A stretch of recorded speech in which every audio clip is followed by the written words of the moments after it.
I know. Silence my phone. Ready to go? Yeah, I know. Okay, good morning. Welcome to the 279th Annual Town Meeting. Town meetings have been conducted since the town was established in 1742. This meeting is now officially open. We're going to start by having Select Board Chair Jim Majori lead us in the Pledge of Allegiance. Where's the flag? Right behind you. Oh, God. I pledge allegiance to the flag of the United States of America and to the republic for which it stands, one nation, under God, indivisible, with liberty and justice for all. Thanks, Jim. Okay, I admit I was a little worried about getting here this morning with the snow, but thanks to our great DPW crew, the police, fire, our roads seem to be as good and safe as they usually are. So let's start with some introductions. Supervisors of the checklist today are Jane Morse, Kevin Murphy, and Joanne Knox. If you haven't done so already, please go in, check in, and grab a voter card. Town Clerk and Tax Collector is Susan Buchanan. Select Board members are Jonathan Panett, James Sununu, and Jim Majori. Budget Committee Chair, Rick Stanton. We also have from Budget, George Chauncey, Sean Dion, Frank Ferraro, Charles Gallant, Brian Good, Andrew Rauchi, and who are we missing? No, we're missing Charles Gallant. No, he's here. Here we go. And Tom Von Jess. Okay, Town Administrator is Mike Tully. Finance Director, we have Ryan Cornwell. Police Chief Moan is here. I think I saw it. Yep, Fire Chief LaJoy. Mr. Hubbard, I think, is here somewhere. Rick Milner. No, Rick. Jan Fasella. Sue Spooner, Dimitri are also here. Thanks for the help with the setup. And we also have Attorney Bennett. I'm your moderator, Bobby Burns. Thanks to John Savastano, Luke Bedrarek, Troy Claderas, and Dave O'Connor for doing the broadcasting today. We will be live on Channel 22. Rick, do you want to open a Budget Committee meeting? Yes, thank you, Madam Moderator. We'd like to open the Budget Committee meeting this morning. Great, thank you. Town deliberative session is our opportunity to meet as a legislative body. This is a gathering of all registered voters who wish to participate. This is not a select board meeting or a budget committee meeting, even though the budget committee has an open meeting at the same time. Select board and budget committee members are participating as registered voters, just as you and I. This is your meeting. As such, if you don't understand something, need clarification, please ask. I can't stress this enough. This is your opportunity to ask questions and make changes to warrant articles. Under our form of town meeting, we deliberate and we possibly amend articles. Actual voting on the warrant by casting official ballot will be on Tuesday, March 8th, here at the school from 8 a.m. to 7 p.m. Accordingly, we are limited in what we may do today. We may amend or modify, but not change the subject matter of any article. In the case of zoning articles, we cannot amend or modify. Discussion will be limited to what can be done at this meeting, but that doesn't mean you shouldn't ask if you aren't sure. We will not vote to put articles on the warrant. All articles, either as is or amended, will move to the official ballot. Each article will be projected on the screen. Article will be moved to the floor and seconded. Then I will recognize someone to provide a brief explanation of the article. Then others will be allowed to speak. Some basic rules. This is a meeting of registered voters.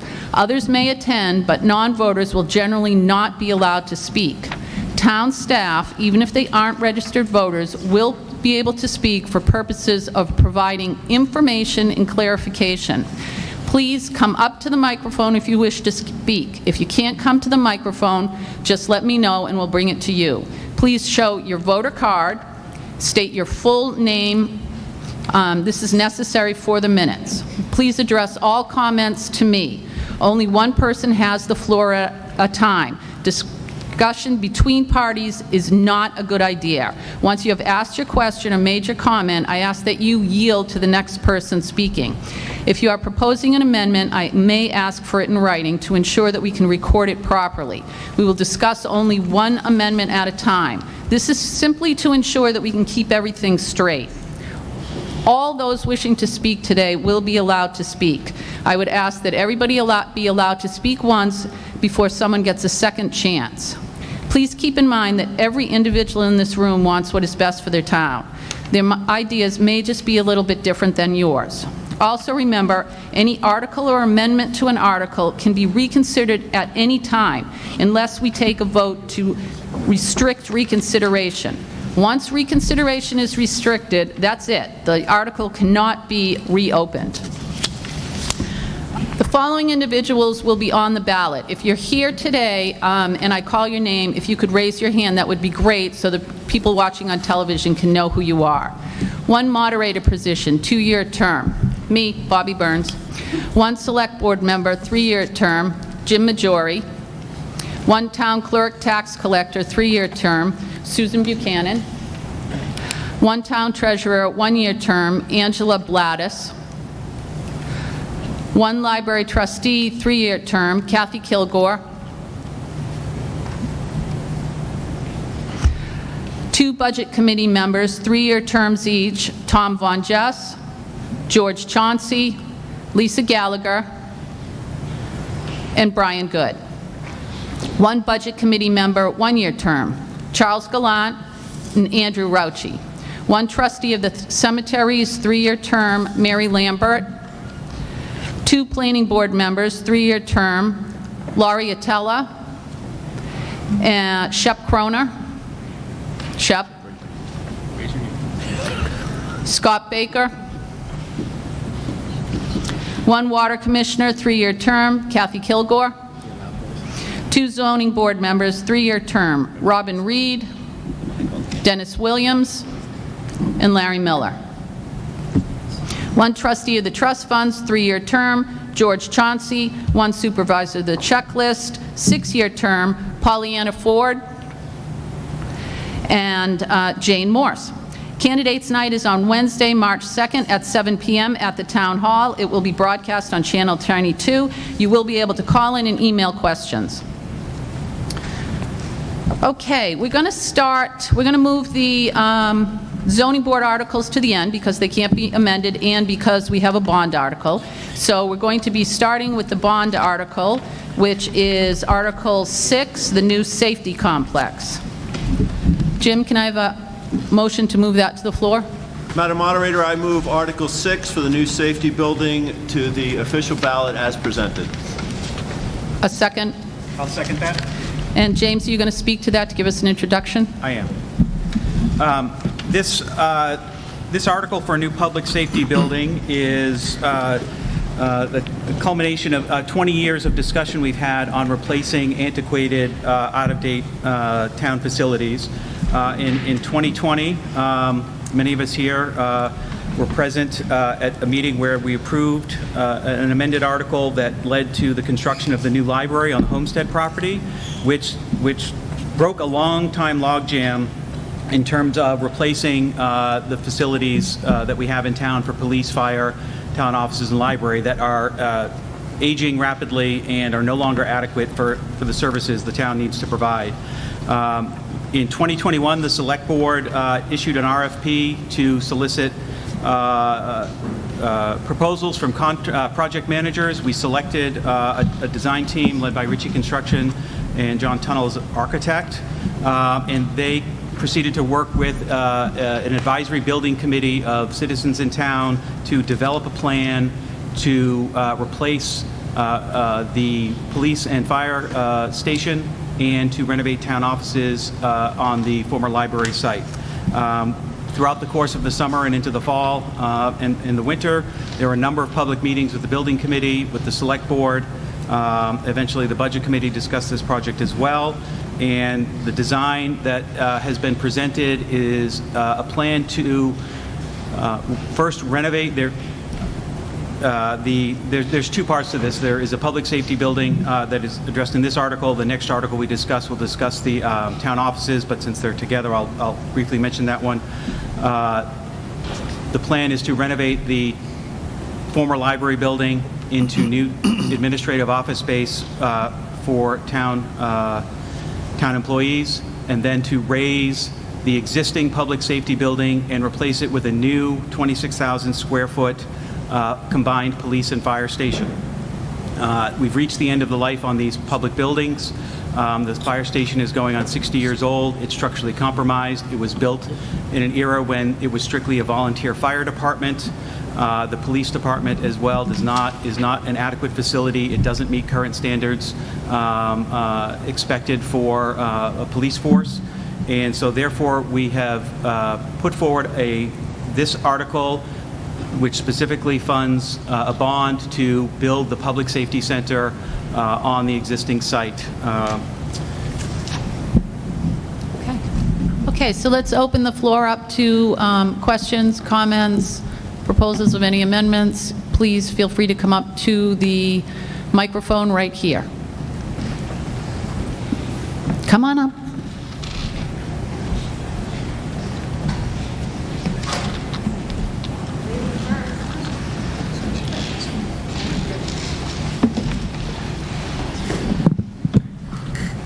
Good morning. Good morning, Select Board members, fellow Northamptonites.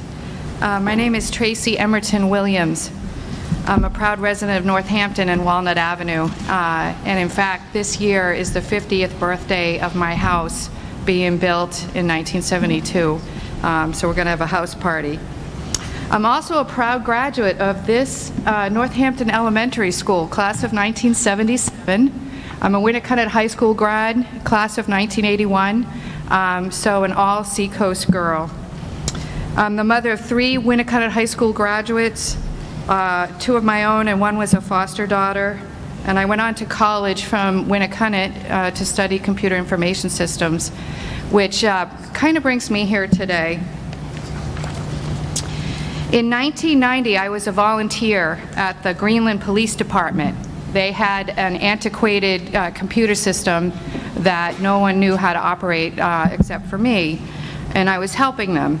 During the same time, I answered a help wanted ad in the Boston Globe for somebody who knew about criminal justice systems, and I thought that qualified me. So I applied, and then I began a career in criminal justice systems, all from Walnut Avenue, might I add. And I'm here to talk in support of the new public safety complex. Because computers are antiquated, they become antiquated, I think so do facilities. And our police, fire, and emergency responders, I think, need a facility that will modernize with them, both with their information systems and their practices. I'm sure there'll be plenty of testimony around the inadequate facility, and it looks like there's been a lot of study also done to that end. And I have a couple of unique things too. One of them is that I visited with every police department in the state of Rhode Island as part of my my role in criminal justice. And what I found was that the department that had the poorest physical plant was really the wealthiest town in Rhode Island. And I really don't want to see Northampton also follow the same path. So I understand that a modernized facility will probably reduce insurance, will make us more professional, will provide us with the facility to house the equipment that the first responders, the police, and the fire department needs to respond to all of us. And I have to say this personally, because last year I had to call upon the fire department, which I thank them very much, to come and put out a brush fire at my house. I had to call emergency response twice this summer when my mother was living with me and needed their assistance. So I can't thank them enough, and that's why I'm here, is to thank them and to support this new facility. And I'd like to close with a favorite quote of mine from Abraham Lincoln. He said, "I like to see a man proud of the place in which he lives. I like to see a man live so that his place will be proud of him." And I'd like all of us to vote for this warrant article so that we have a facility that we're proud of as well. Thank you so much for your time. Thank you, Tracy. Frank? Thank you, Frank Ferraro.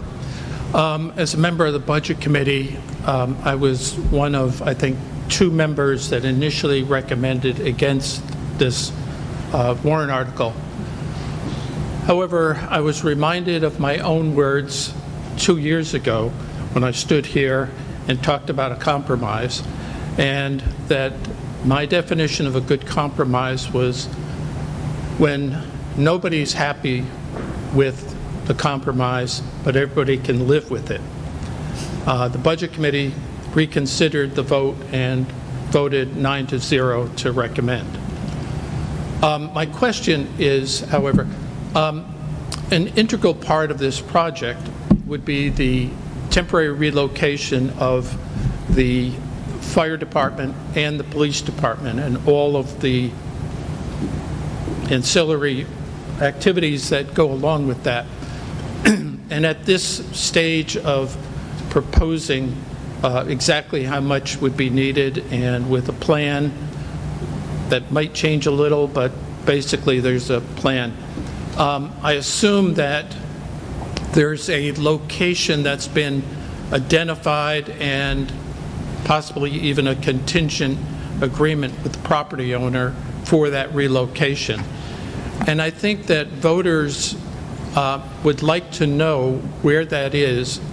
In the event it was near where they are, if it's near businesses, they might want to know how much that might impact their businesses. And so I'd like to ask the members of the Select Board to identify where the temporary facilities will be. Sorry. We don't have a specific location yet. We've investigated several possible locations, but without an approval, it's unlikely we'll have an agreement in place to do that. Now, we will have time because if these projects are approved, the library renovation would go first. The raising of the existing public safety building wouldn't happen for a period of time until that renovation was done. So we will finalize those plans. But we've come up with cost estimates with the project manager based on his experience for relocation. We've looked at the cost of temporary office space. We've looked at the cost in terms of trailers or other space. And as I said, there's a couple of possible locations, and as well as agreements with neighboring towns for arranging enhanced mutual aid. So the chiefs and the town administrator have looked at all of those options. We don't have any final decision yet on how that would look, but obviously as soon as we do, we would let folks in town know what that is going to look like. Okay. Okay, any other questions, comments?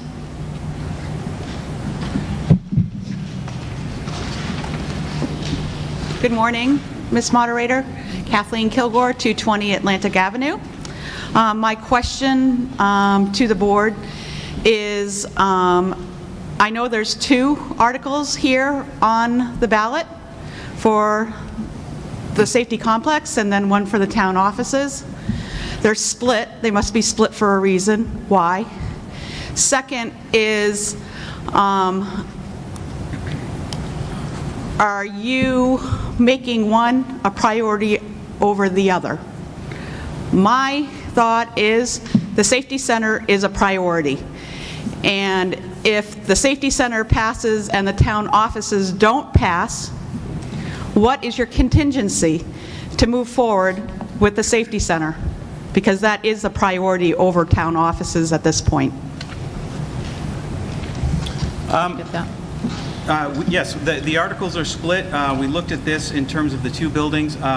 By splitting them into the 2 articles, because the Article 7 is funded from available funds, it doesn't require a bond, therefore it doesn't require a 60% vote threshold. So if that project was separated out, as we'll see when we discuss the next article, I agree the safety center is the priority and we want to get this approved. It requires a 60% threshold.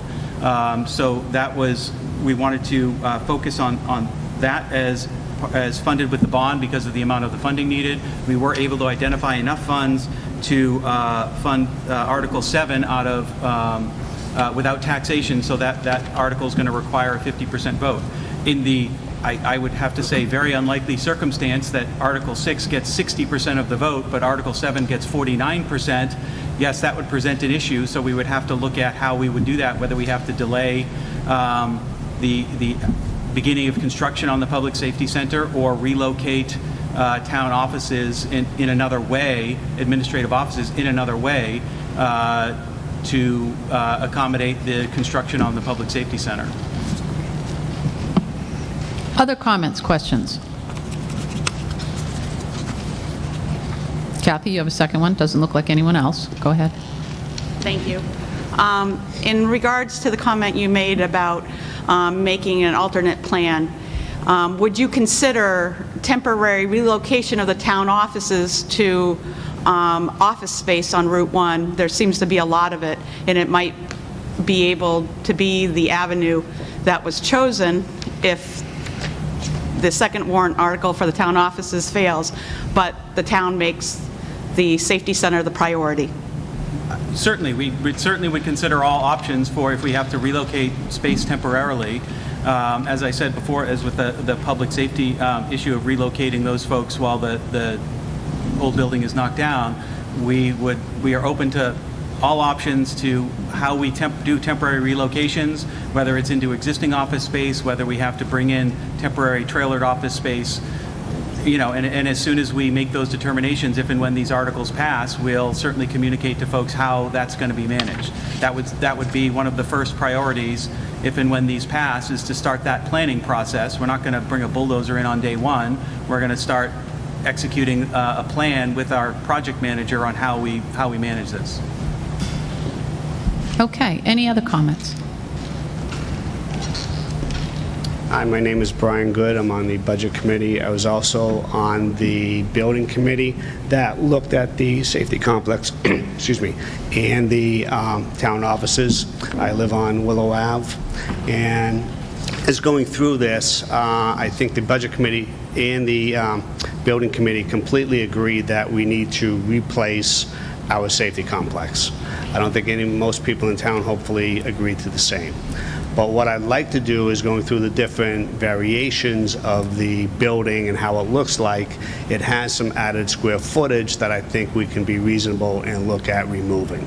So I would like to make an amendment to the article to reduce the bond amount from $9,307,965 to $9,007,965. A $300,000 or less than 3% reduction in the bond amount. Okay, so now we have an amendment on the floor. Is there a second to that amendment so we can discuss it? Second to discuss. Frank? Okay. Did you get Frank for that? Okay, comments on this amendment to reduce the bond article by $300,000? James? I'm against this amendment. The project team that worked on this for the last 9 months or so spent quite a bit of time, including the building committee that Mr. Good was on, looking at our existing buildings, looking at buildings in other towns and what facilities they have and what services they can provide with those facilities. They came up with a plan that, by everyone's agreement, really contained only needs of our police and fire departments. We have a very restricted footprint to build on here. There's no way to build an excessively sized public safety center for the town and the services we provide on the space that we have. This is not excessively sized. The increase in square footage Mr. Good is talking about came from when there was feedback on the initial design.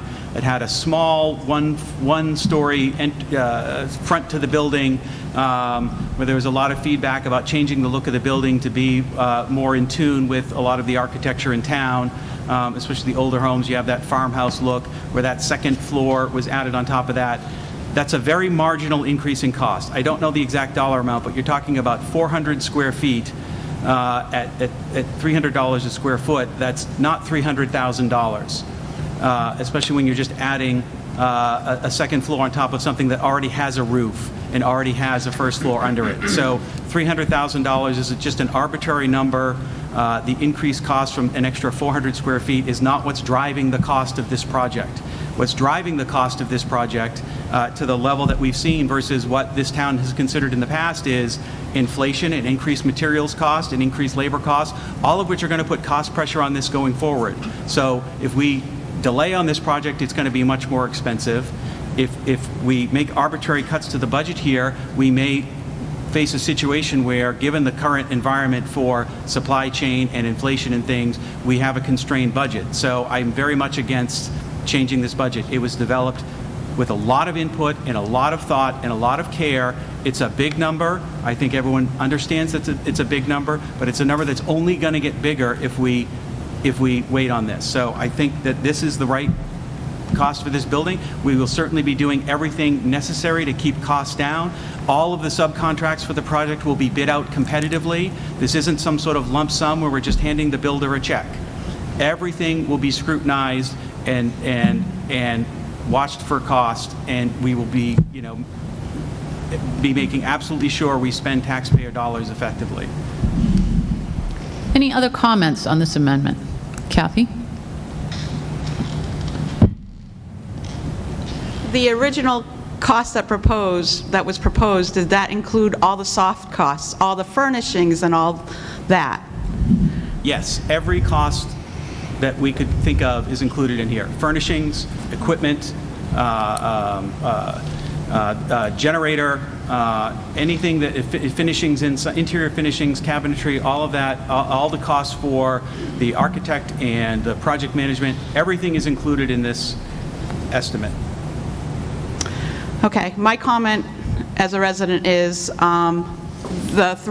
$300,000 reduction. I think that's a challenge you should look at, that the town here at the deliberative session should really consider, because $300,000 of that could just be soft costs, and you could find other ways to fund soft costs by grants, by donations. I know the fire department does have a nonprofit organization.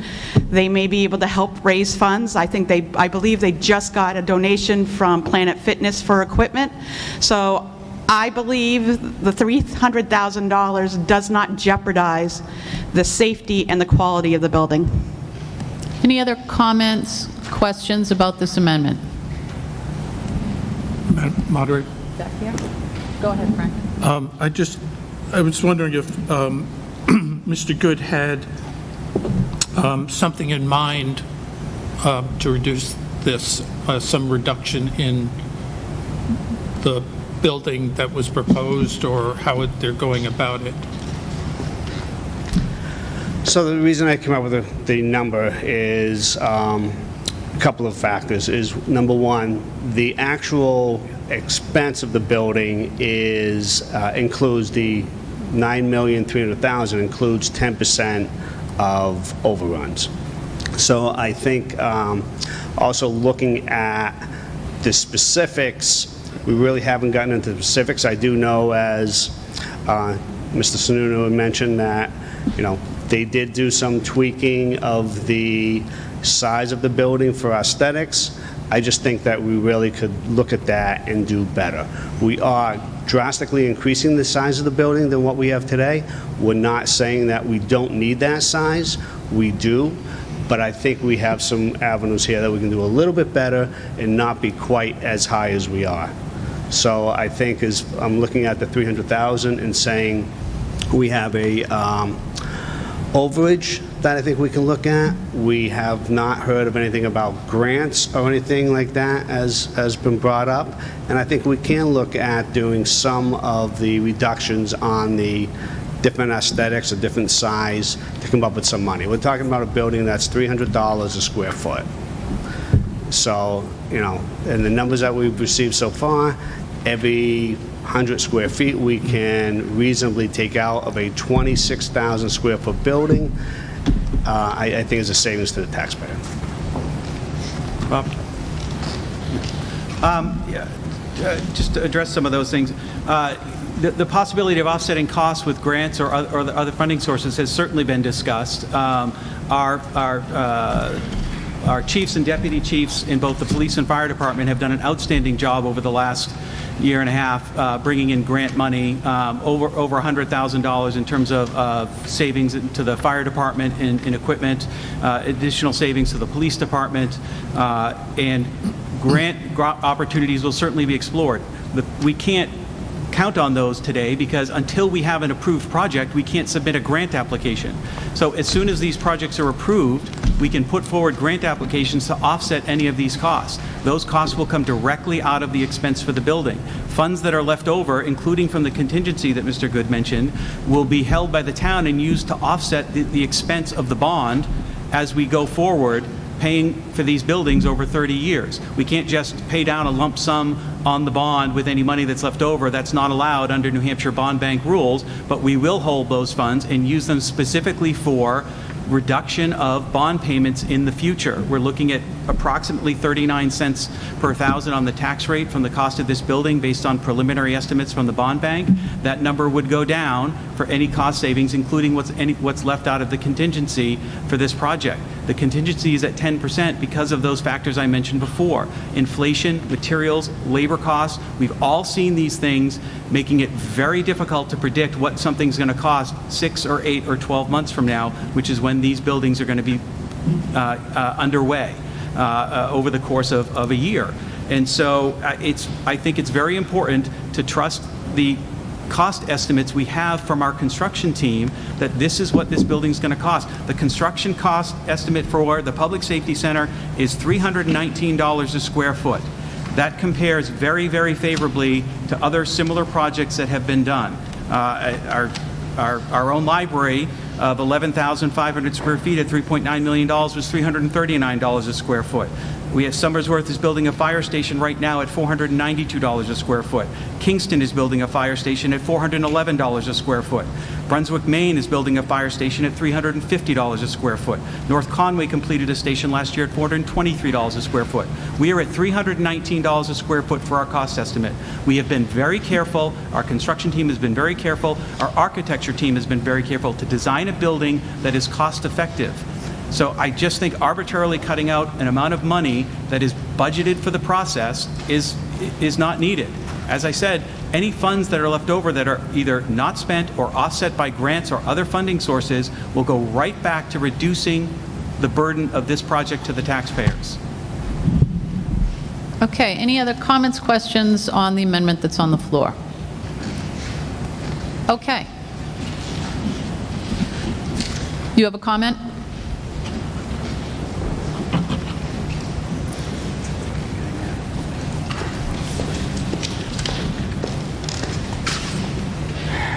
Good morning. I'm Peter Roby, 83 Exeter Road. I was also part of the building committee that studied this project, and I would like to thank Mr. Sununu for everything that he has commented on. He's obviously done his homework. I totally agree with everything James has said. I'm also a builder in the area, and we are in a very unique situation right now where costs have never been higher. I see it in my residential industry, and it's also in the commercial industry. So cutting $300,000 out of a budget for this project, which is money that doesn't necessarily need to be spent, it just seems like a bad idea. I also will comment that this money is probably the most important money that this town will be spending in decades and decades to come. The situation we have with the police and fire station right now is deplorable. Excuse me. The buildings are substandard, which I think we all know. I don't think anybody disagrees with that. And to James's comment, the square footage number that we've come up with is at or in some cases below other projects that have been done around the state. If we think we are in a special situation where we can build for cheaper, I would say that we're wrong on that.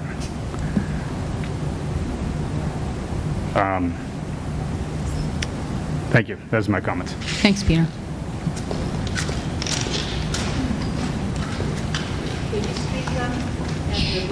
Sure. Sean Dione, Grandview Terrace, member of the Budget Committee. There has been a lot of work done on this, and I understand trying to, because of the original Sean, estimates of come this, just closer, just a little closer to the mic. There you go. with the estimates, it has gone up, no question. And nobody likes it because of the increased cost. The tax cost to us will not be as bad with an incremental adjustment, luckily. My problem with a reduction as going into a building plan kind of revolves around what do we do after the fact when we need to add something to the building a year and a half down the road. We're going to have to present a warrant article. The libraries presented a warrant article earlier that required or asked for security cameras. It's an additional cost. They didn't have it in their budget, or they had something in their budget and there was budget overrun. I don't want to be pressed with having to come up with additional warrant articles a year and a half from now to cover a $150,000 cost that we should have done literally, it'll be 2 years down the line. That's the kind of complication hopefully this budget and this process will avoid. That's my comment. Thank you. Thanks, Sean. Anybody have any new comments to make on this?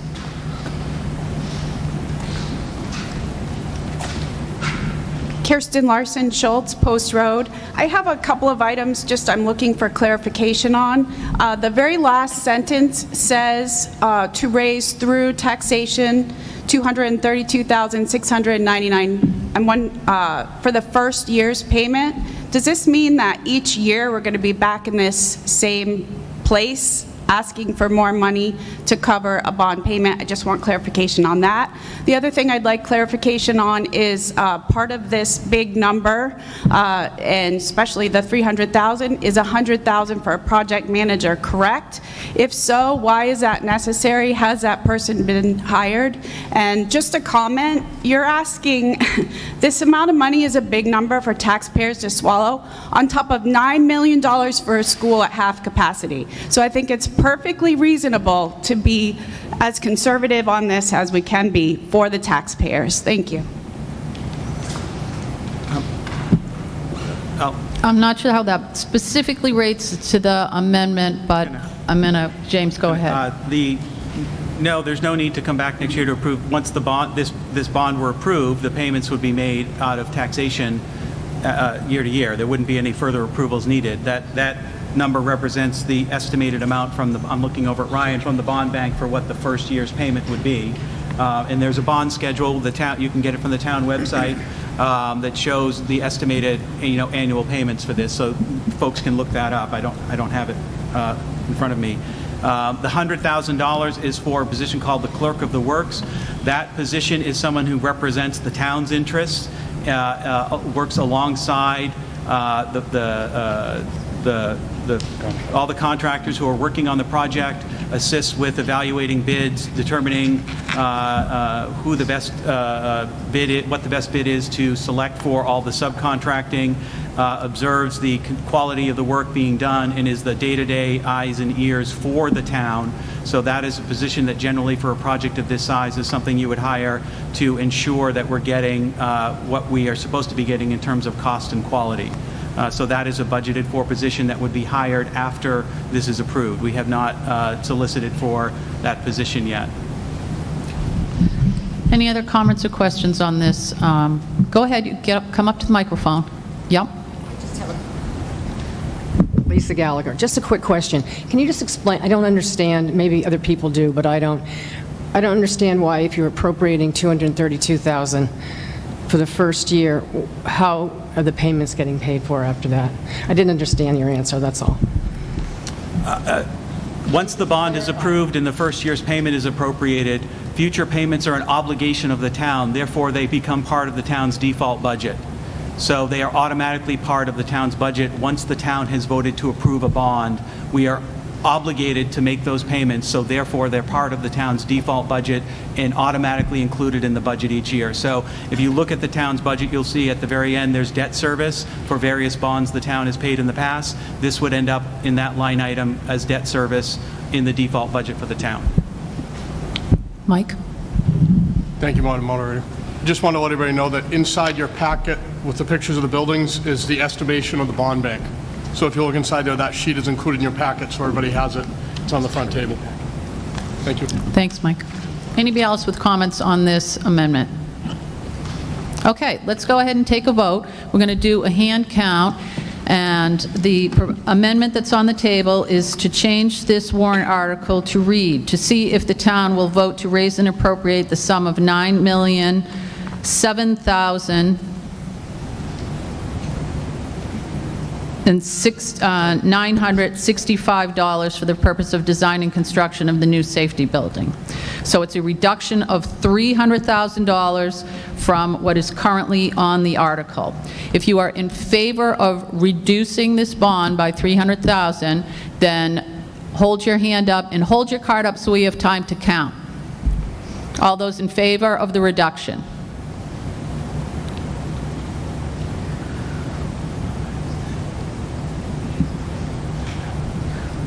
All those opposed?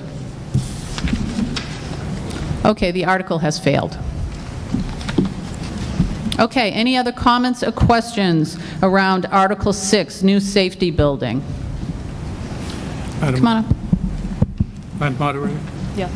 Just in the event that people at home that might watch this don't have the sheets that Mr. Tully mentioned, the second-year bond payment, if I recall, and subsequent years would be about $460,000 per year, which, as I recall, really is the 39 cents or so per thousand tax rate that Mr. Sununu mentioned before, just to be clear. Thank you, Frank. Mike, are these on the website by chance, if people do I Uh, want? believe they are, but I'll double check to make sure, but I believe they are. Okay, that would be great. Jim Avalon, I was just wondering if there's any figure, the average increase in the taxes for the average homeowner in Northampton because of this building? The 39 cents, I don't know the average home price in Northampton at this point in time, but 39 cents on a $500,000 assessment would be approximately $195 a year. So just, you can go sort of up and down from there based on assessments, but generally, looking at a $500,000 assessed home, 39 cents would be $195. Okay, any other comments or questions on this article? Okay. Anyone want to move to restrict? I'll make a motion to restrict from reconsideration Article 6. Is there a second on that? I will second that. All those in favor of restricting reconsideration on Article 6, please raise your hand. Opposed? Okay, we will be moving on to Article 7. Article 7 is the expansion and renovation of the former library building into town offices. Madam Moderator, I move to put forward Article 7, the expansion and renovation of the former library building to town offices as presented. Thank you. And James, will you speak to this? As we have been discussing, this is the other half of this facilities project. This envisions renovating and expanding the former library building to accommodate town offices and consolidate storage space used in various locations. This would allow for updating these offices, providing office space for needs that we currently can't meet, bringing in storage from other facilities, including rental facilities where we have to store records and rec department resources and things like that. This article is funded through available funds from the fund balance, from American Rescue Plan Act funds, and capital reserve funds. It would result in an approximately 9,000 square foot building, and this project will be done prior to raising and replacing the Public Safety Center so that we could move administrative offices, personnel into this building, and also utilize some of that space for temporary office space when we relocate police and fire. Okay, any comments or questions on this article? Really? Oh, Kathy, come on up.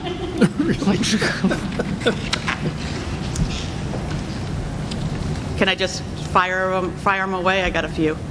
You questions. can fire away, yes, but if there's too many, we might ask you to take one at a time so that they can be answered. Okay. So when we talk about town employees occupying this building, how many town employees will be occupying this building at 9,000 square feet? Should I? Go ahead, James. I think she has the list. Thank you. It would be the same number we have today. There is no space in here designated for any additional employees. I don't know the number off the top of my head. Can you give me a number of the existing employees, please? I'll look to the town administrator. The town has various, we're somewhere around 55 full-time and part-time employees. Of course, not all of them work inside the office. Inside the office, we have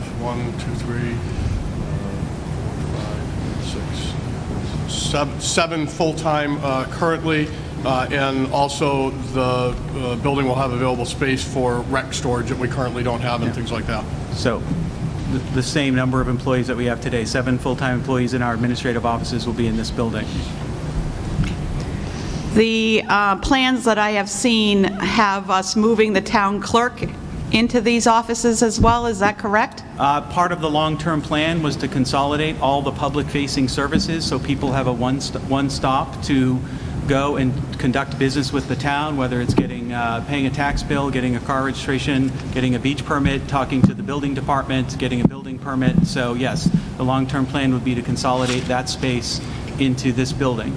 So when the new building opens, the town clerk will be moving from the stone building to the new building? We haven't set a timeline for moving that because that's a fairly big process. Sue's office is set up to operate there, so we will work with the town clerk to set a timeline to make that move. Unlike the other office space, it doesn't have to be moved immediately because we're knocking down the other office space. We're not knocking down the stone building. That's a good idea. So once the town clerk moves from the stone building into the new offices, what will become of the stone building? The general plan is to use it as either meeting space, as public display space for historic society or historic, the Heritage Commission, their artifacts. So there's a number of uses we can make use of for that stone building. But the plan to move the town clerk into this building over time is one to make it better for residents when they come conduct business with the town, so they have one place they can go and have all of their business with the town conducted smoothly and efficiently. I'll just make a comment in regards to that. That's this board's thought process. You cannot bind a future board to the same thought process. How much storage is now will be in this building? Because you're adding on to the building. The building right now is not 9,000 square feet. I believe it's 2,000 square feet. So, yes, so the storage is divided up into different areas. So the addition, we're looking at about 4,000 square feet. The first floor will have storage for rec space, which from the late 90s until we rented the space up at the Factory Outlet Center, we had storage units that we were renting for the recreation department for that amount of time. So 20 years or so. We're going to do away with that. The first floor will have storage for rec department. It will also have space for Heritage Commission and different artifacts, just as we do in the town office right now. And then the second floor would be about 2,000 square feet of space for documents, plans, and things like that. As we move into different avenues of document management that we researched in the past, we've seen the pricing be at a price point that we didn't think that it was worthwhile to go forward that project. We worked on other document management projects instead, and there's certain documents to do with fire, police, planning and zoning that can't be digitized. They have to be kept in files, so we're always going to have this problem, even if we digitize all the documents that we could. One of the problems now is that we have a sufficient lack of space in storage space, and we looked at it to say that if we're going to build 50-year buildings, then to plan for the space now that we can have so that we're not back here in 20 or 30 years looking for a building because we don't have enough space. Okay, and then the only other question I have is, when we're looking at this article, it proposes using $469,600 $38 of the American Rescue Plan local fiscal recovery funds. I've done quite a bit of research on my own on this, and I'm a little concerned that we may be stretching the use of this money. Out at the U.S. Department of Treasury, this money is meant to support public health response, replace public sector revenue loss, water and sewer infrastructure, address negative economic impacts, premium pay for essential workers, and broadband infrastructure. It does not state here, and I don't know if it can, whether these funds can be used to build a building that's not even part of our first responders. Oh, Mike, sorry. Go ahead. Yeah, not surprisingly, that information is out of date.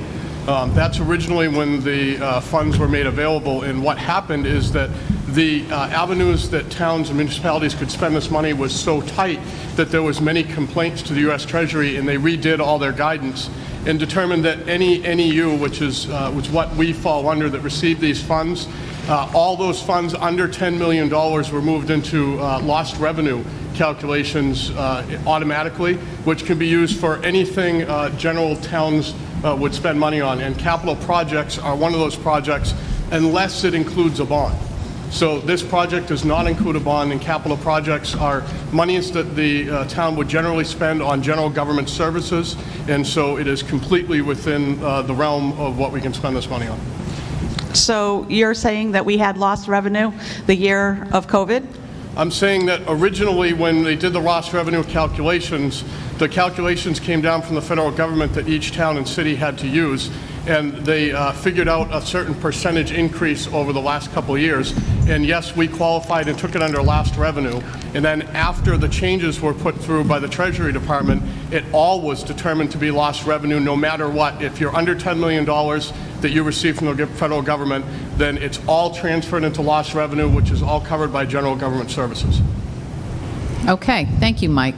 Kathy, do you have any additional comments or questions? Yeah, I was out at NHMA and I did not see that guidance from them, and they did a,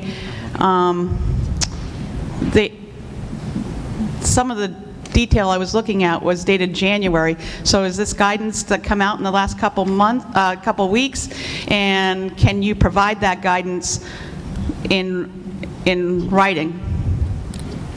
So the original rule was released, I believe it was January 10th. We just had a webinar on it with the state, Gopher, which is who handles the funding coming through, and that was on the 18th of January, which came back and discussed the rules, and yes, I can provide that guidance, as well as the information from Gopher that came through on the webinar, as well as the information written from the Gopher's office, who covers how we can spend these funds for the state of New Hampshire, which is the original grantee. Thank you. Thank you, Mike. Our homework was done very well on this. Okay, are there any other additional comments or questions on this article? Madam Moderator? Oh, sorry, Frank, go ahead. Yeah. In looking at the, well, 2 points. One is on the 4,000 square foot, two-story storage building. When I asked about this at the Budget Committee meeting, one of the areas where that this would be used for was, as stated, artifacts and materials for the Historical Society / Heritage Commission. But now the answer of if the town clerk gets moved over, the stone building would be used for that. Doesn't that make some of this storage space unnecessary? Of course, like moving into any new home that's larger than the one that we just left, you fill up the space, but, so that's one question, and I have a second. Are they related? Do you want to put them both up at the same time? No, the second one's a Totally little bit different? yeah. Mike, I'm assuming, Mike, which one are you? James? No, I did not state that it would be used for, the stone building would be used for storage. I stated it could be used for display and events and meeting space, not as storage space for historical documents and artifacts. So there's a difference between storage and general daily use. So that is not what was stated before. My second question is, looking at the floor plan for the renovated former library, it appears as though every town employee, the 7 that there are now, would have their own office, and each of the offices potentially has a door. When a visitor would enter the new town office building, there's no one there to direct them where they might go or to call forward any of the town employees to meet the visitor.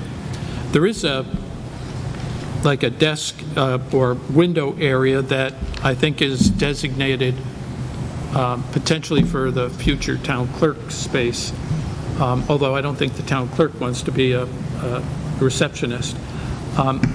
Would we need a new employee to act as receptionist, whatever, because you don't want visitors wandering through an office building? Mike? So thank you, Frank, for that question. And it's actually operating very similar to the way we do now. And in a perfect world, the town would have separate employees to do every different job. Unfortunately, we don't have that, and employees multitask on many different levels. For instance, Ms. Fasella, the administrative assistant, currently has a desk out in the area in the current town office. She also has an office in the back, and the reason we do that is because her duties are varied with HR, different things with health insurance, as well as dealing with different parts of the public that may be in need. So having Ms. Fasella sit at a front desk with paperwork available to the public to see, a lot of times that paperwork shouldn't be seen by the public, and she needs to have an office. Also, to your first question, separating employees so they're in offices is currently we have a problem where there's cubicles, and each time somebody's on the phone trying to have a conversation with one person, or they're having to have a conversation with somebody outside the plexiglass that's there, it disturbs the rest of the employees. In addition, we have other employees like Mr. Manzi for Recreation that certainly have private information that shouldn't be on display in a cubicle for anybody to walk in on. So this design was set up in order to avoid those issues. Go ahead, Frank. My point isn't to question the need for offices. It's that in the current office building, when you enter the public space, because there are cubicles and the employees are walking around, you're generally seen, and you can't get back to the other spaces unless you're allowed in. In the floor plan, there's nobody that can see you, a visitor that enters, and it looks as though a visitor could walk straight back to the very back part of the building or to other parts of the building without being seen by anyone. So generally, the way you avoid that is you have a receptionist or some employee there at the front. And as I said, there's no space for that, and there's no employee that's going to be functioning in that role full-time. This layout is totally different than what we have now. Better, but different. Mike, go ahead.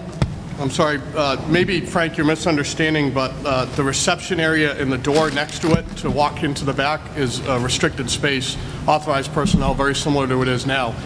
The administrative assistant's office, which will have glass in it, was specifically set in this area to be able to see directly across, and there'll be a bell system similar to what we have now. So it's actually the same way we work now.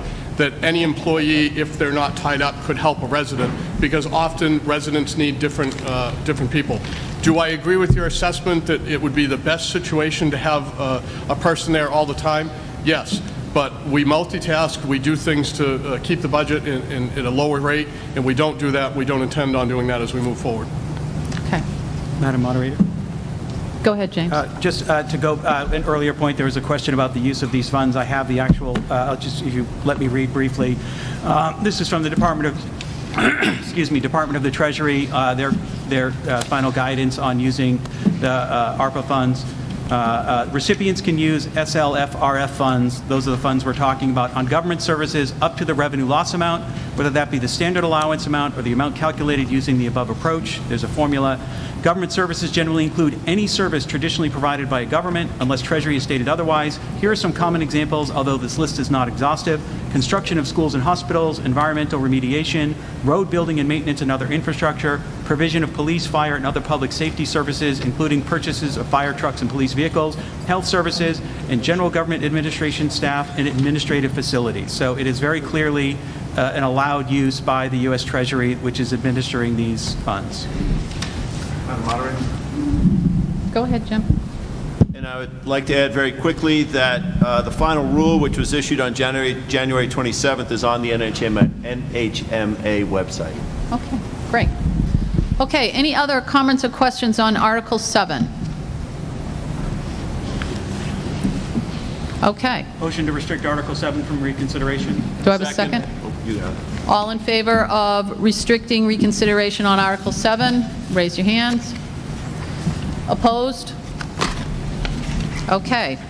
We will move on. Madam Motion Moderator? passes. Madam Moderator, can I make a motion on behalf of the Budget Committee on this side? Can I move that we shut the fans off because we have a wind chill down here? That we have Yes. one member with a coat on. Mike, do you mind flipping that thing to off over there? Do I need a second for that motion? No, I'm always cold, so I'm surprised I didn't think of it. Thank you, Frank. Okay, we're moving on to Article 8, the operating budget. Jonathan, do we have a motion to move that to the floor? I'll make a motion to move the Article 8 operating budget. In a second? I will second that. And I think, Mr. Tully, will you speak to that for us? I will. Thank you, Madam Moderator. So the fiscal year 2022 operating budget was $7,694,313. The 23 operating budget is $8,092,929, a difference of $398,616 or 5.18%. The fiscal 22 operating budget to the fiscal 23 default budget is $7,893,437, or a difference of $199,124, or 2.59%. Now, what is that $398,000 difference? What does that encompass? In the executive line, $18,969 increase in salaries, FICA, Medicare, retirement, publishing notices, town report printing, and dues subscription, partially offset by reduction in meeting minutes, overtime, and telephone, internet, and cable. Town clerk and elections, $12,637. Salaries, Medicare, postage equipment, printing supplies, meals for elections, office supplies, and offset by reduction in telephone, internet, and cable, and recording fees. Financial administration, an increase of $13,752. Salaries, FICA, Medicare, retirement contributions, audit fees, which we're expecting, and partially offset by reduction in bank service and finance charges. Data processing of $4,851, which is an increase in licenses, contract services from the IT contractor, which is PCG, partially offset by reduction in hardware and software upgrades.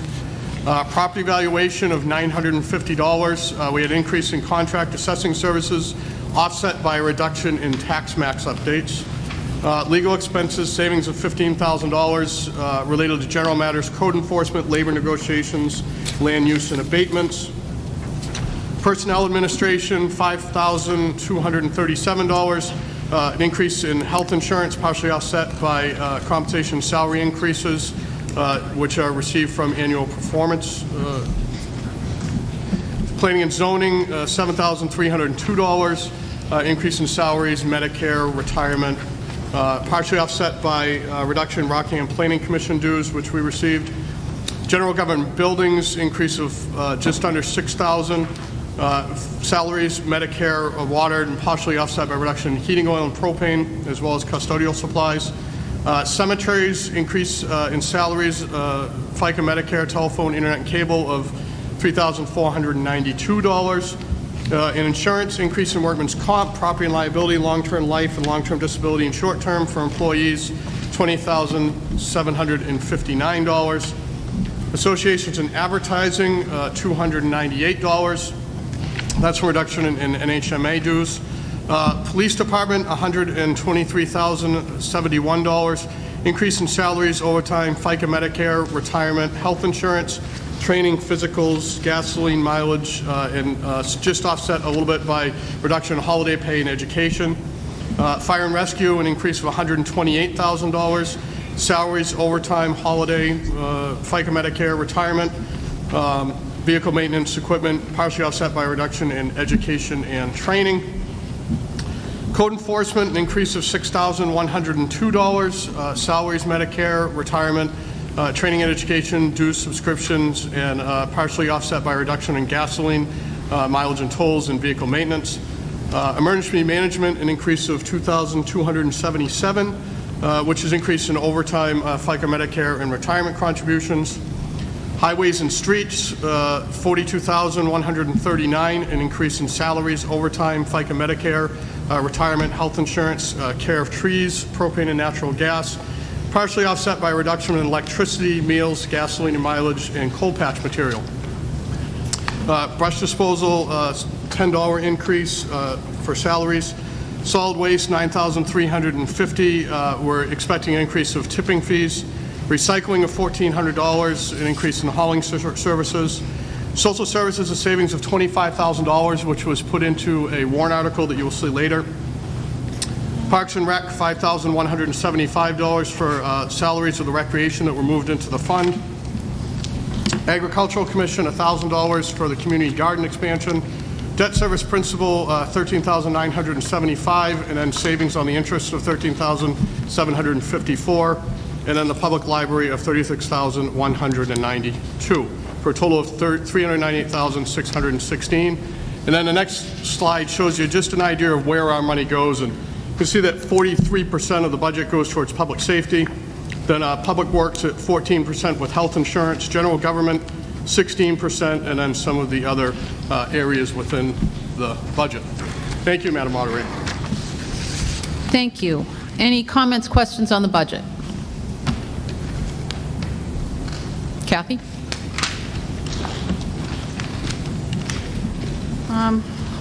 My first question probably is the easier one to ask about. Health insurance.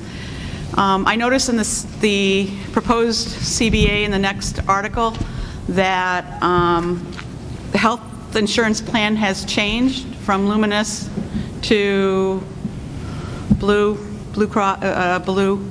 Cross Alternative. Has the insurance, the health insurance for town employees, non-contractual employees, changed? I'm going to direct that one to Mike? So you're absolutely correct. There's a change to insurance for the police department in the next article. And no, it hasn't changed for employees, but we do anticipate that happening. But not in the next fiscal year?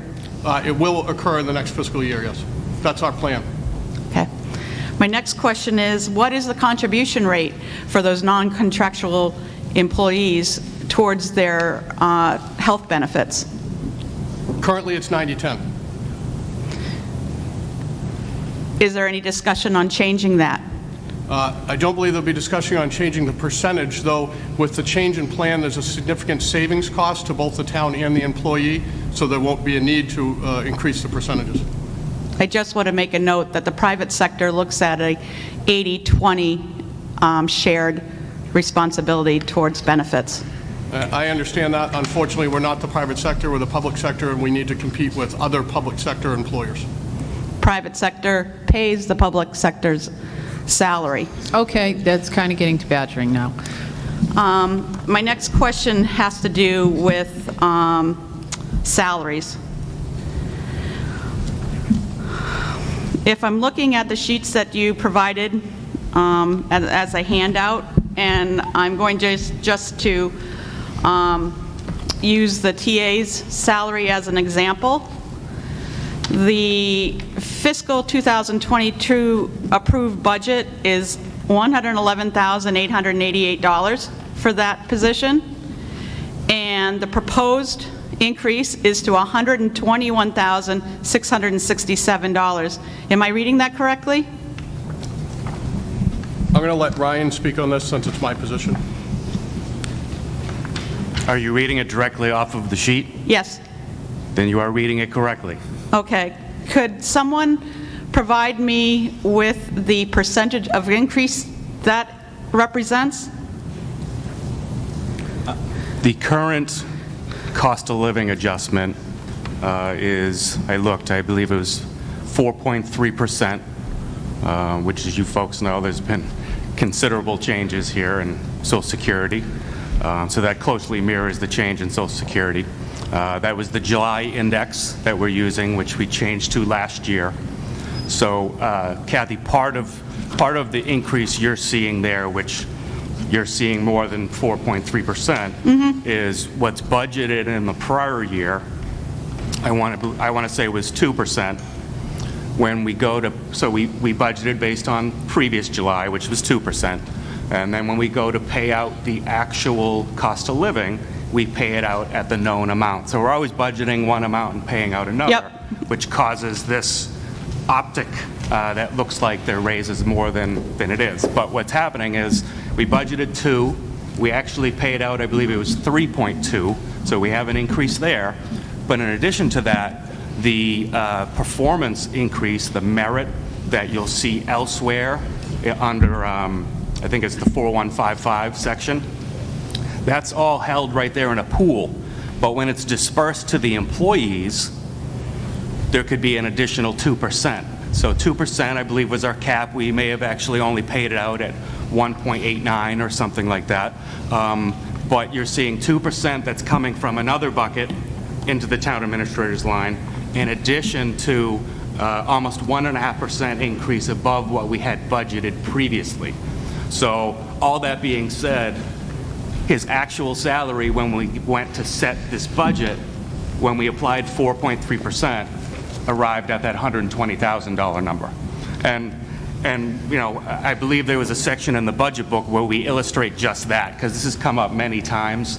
It's hard to view if you're just looking at the spreadsheet to see what's happening.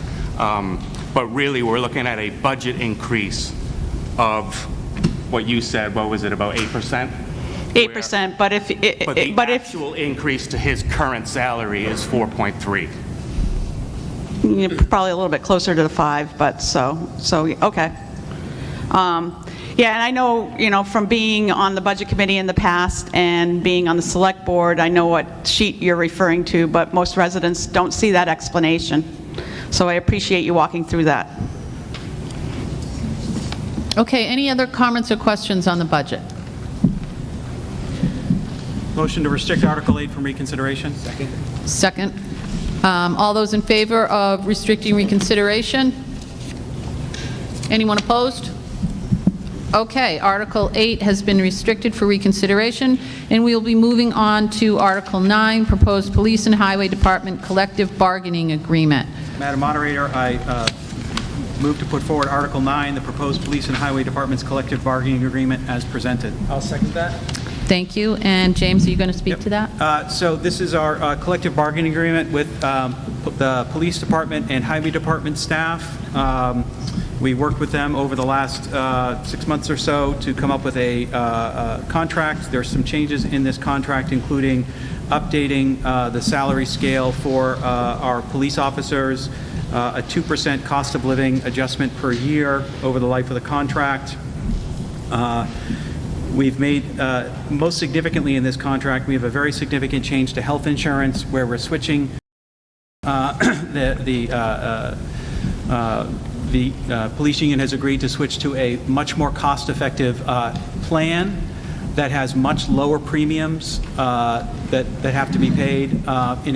It is a high deductible plan, but the way we have structured it is that in exchange for the much lower premiums, they have a higher deductible. The town provides a contribution to the health savings account that is attached to the plan for the employee, and then beyond that, up to the amount of the deductible, which is up to $13,000 for a family plan, can provide additionally a contribution to a HR, I believe I have HR, a health reimbursement account. So between those two things, we insulate the employees from the dramatic increase in deductibles on the plan they are taking. But in exchange, our premiums have dropped dramatically. We were approaching something like $45,000 a year in premiums for a family plan, and that will be tens of thousands of dollars less on these plans. So there is significant savings for the town. Even in the case where we had maximum contributions required into these accounts, we would still save money for the town. And if we don't have to max out those contributions, which is based on history, we will not have to do so. The savings to the town on insurance will be substantial. Health insurance has been the single biggest cost driver of personnel costs. The only way to achieve significant savings here is by lowering these premiums, and moving into a plan like this has great benefits for both the town, and it ends up saving the employees money as well, because their portion of the contribution on the premiums is going to go down.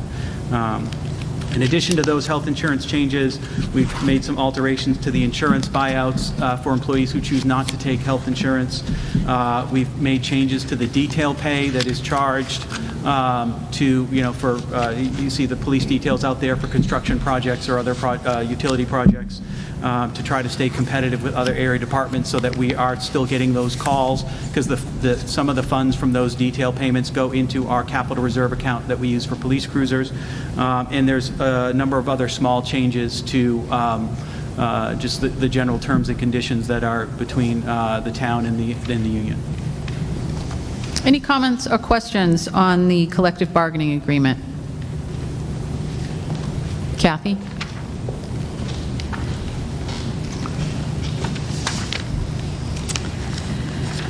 I actually went through the collective bargaining agreement as well in preparation of this morning, and I noticed that when in the section for leave of absence, vacation allowance, you went from time, like days and weeks, to hours. It's not really changing.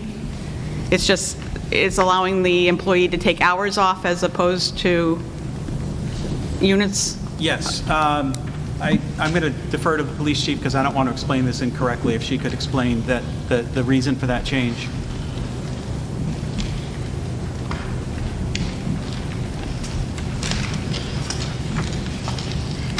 Good morning.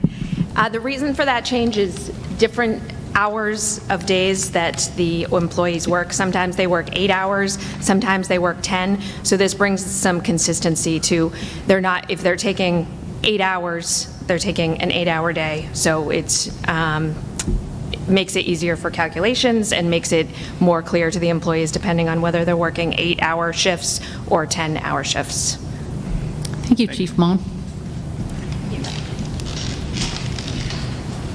Thank you for that clarification. Next item I'd like to talk about is the health insurance. And I noticed, first thing is, James is right.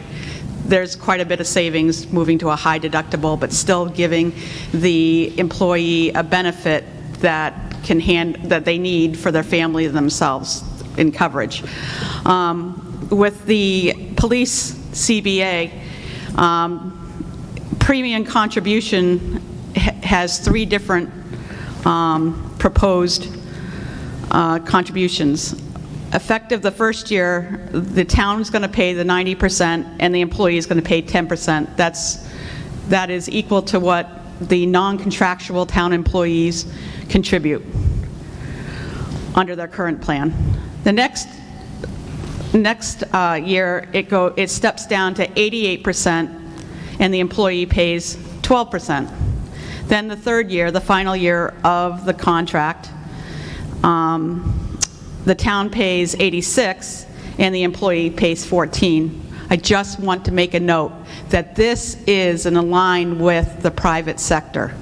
This is what the hard-working residents are seeing, and I kudos for continuing to share that burden, because as Mr. Sununu said, that is the single biggest benefit cost to the town.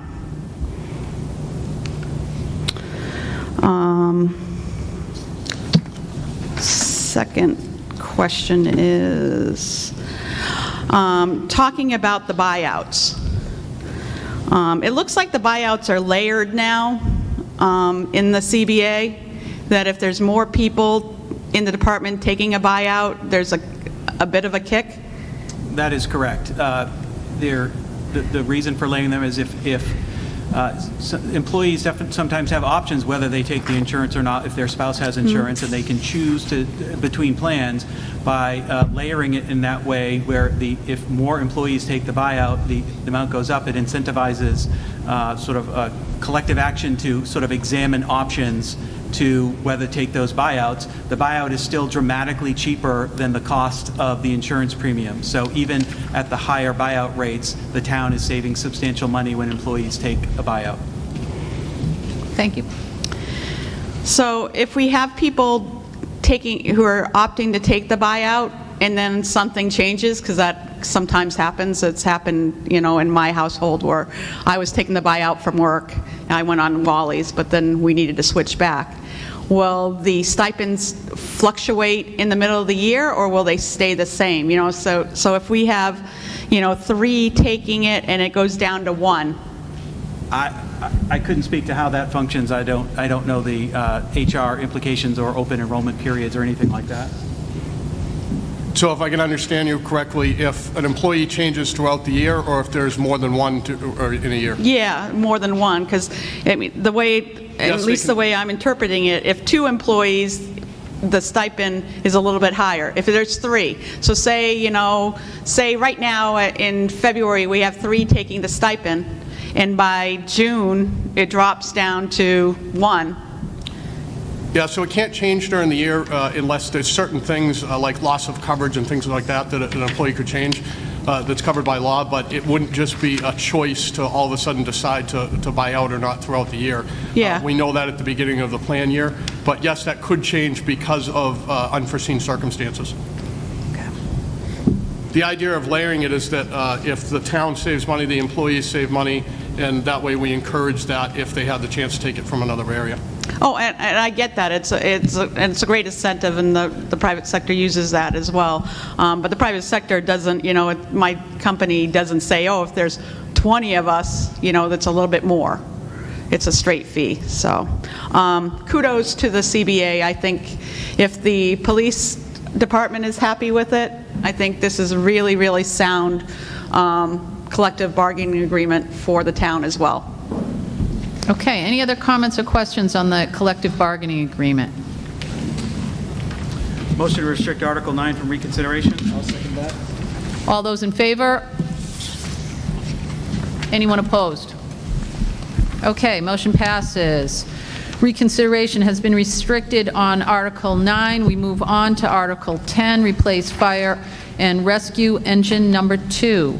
I'll move Article 10, replacing fire rescue engine number 2. I will second that. And Chief LaJoy, are you going to speak to that?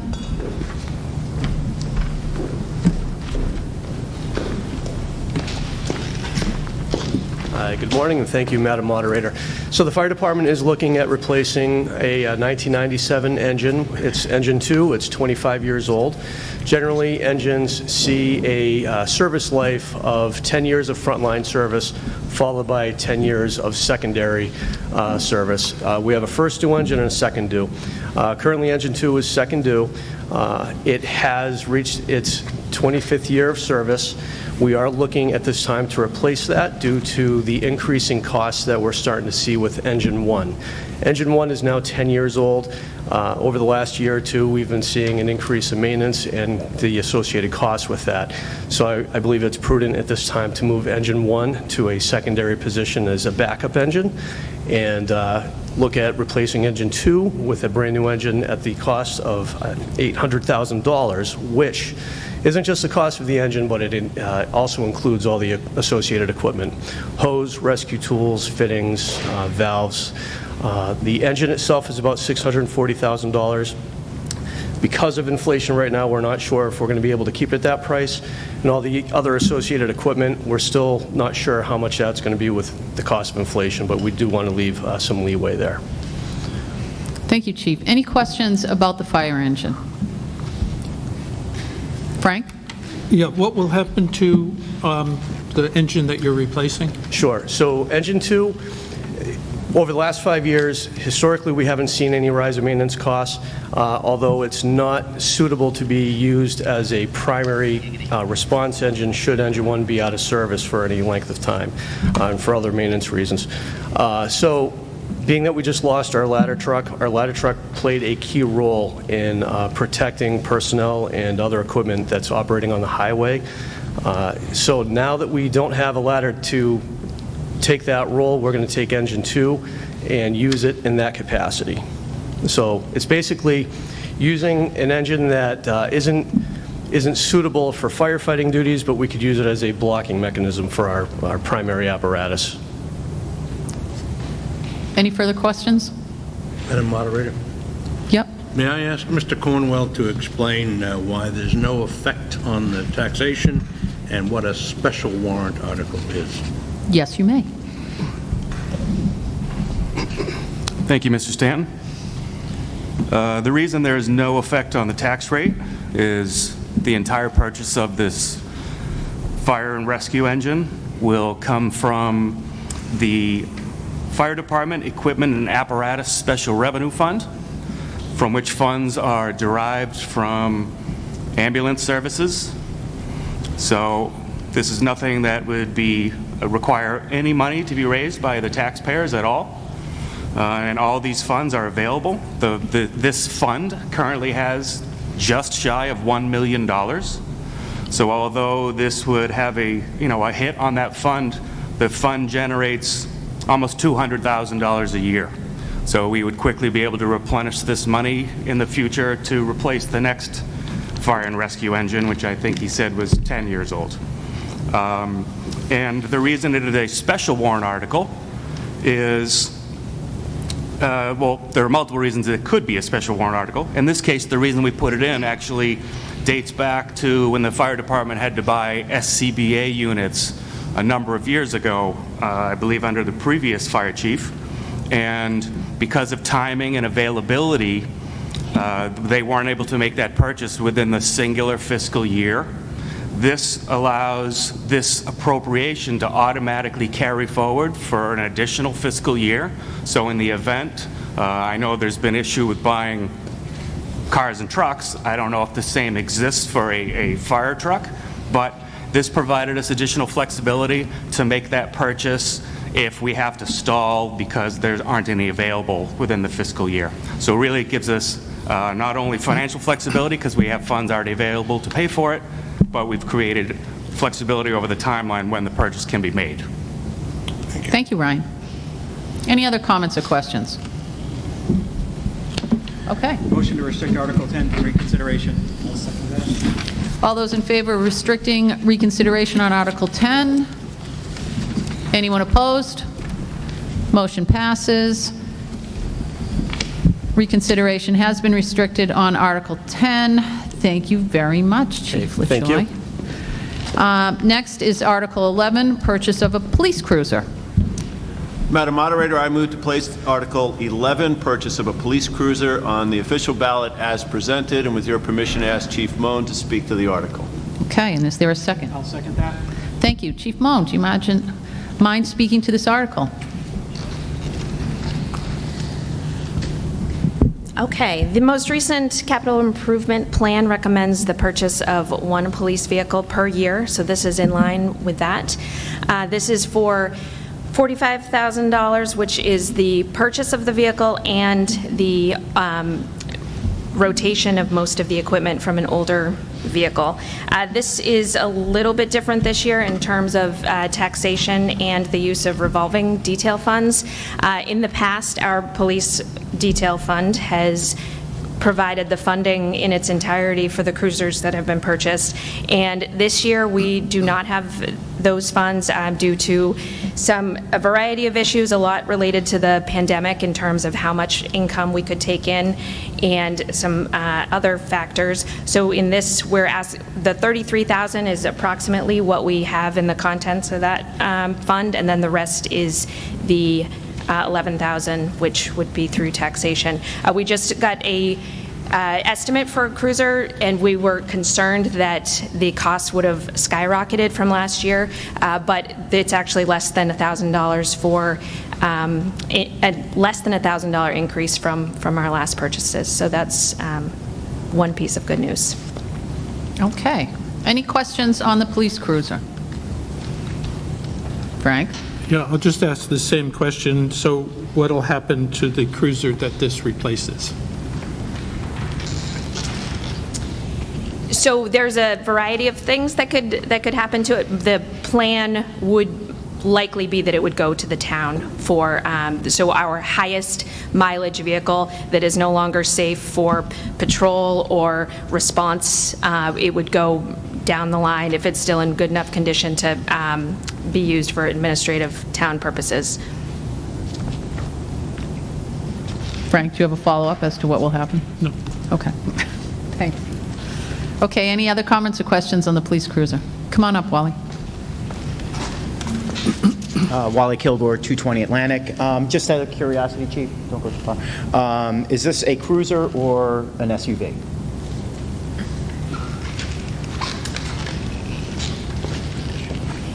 Yes, we're sticking with the SUVs. It makes it much less expensive to transfer all the equipment that already fits in it. So it's the Ford, the same as we've had for as long as I've been here, and we've focused on that for the rotation and ease of all of that. We have looked at hybrid vehicles, and we're still looking at the studies on that. We've discussed it with the CIP and to see if the costs of gas would be reasonable and helpful, but at this point we're just recommending sticking with those Ford Interceptors.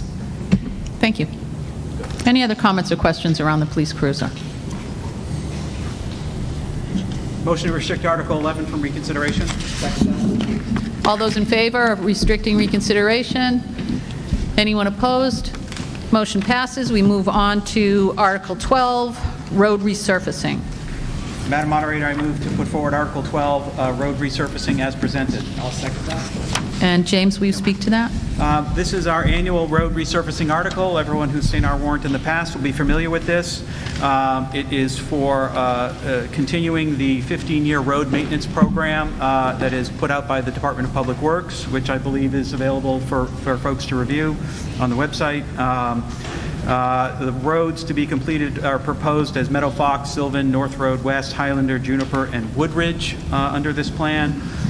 There's $60,000 in the current reserve fund. This would take about $30,000 of that, and the rest would be through taxation. The fund is replenished with vehicle registration fees, $5 from vehicle registration fees. The reason we don't tap that fund in its entirety or fund this through some other reserve fund is there's a match from the state DOT in terms of providing some funding for road resurfacing, and by structuring the article in this way where a portion of it comes from the reserve and the rest comes from taxation, maximizes our ability to get that matching money from the state. So structuring it this way maximizes the revenue, the money we can bring in specifically for road resurfacing. Any questions on road resurfacing? Go ahead, Kathy. In regards to this warrant article, so it's pretty much the same warrant article year after year after year. Is it not in the operating budget because of the matching funds we get from the state? Or if it was in our operating budget, would the state would we still have the option for the matching funds? I'm going to defer to Ryan.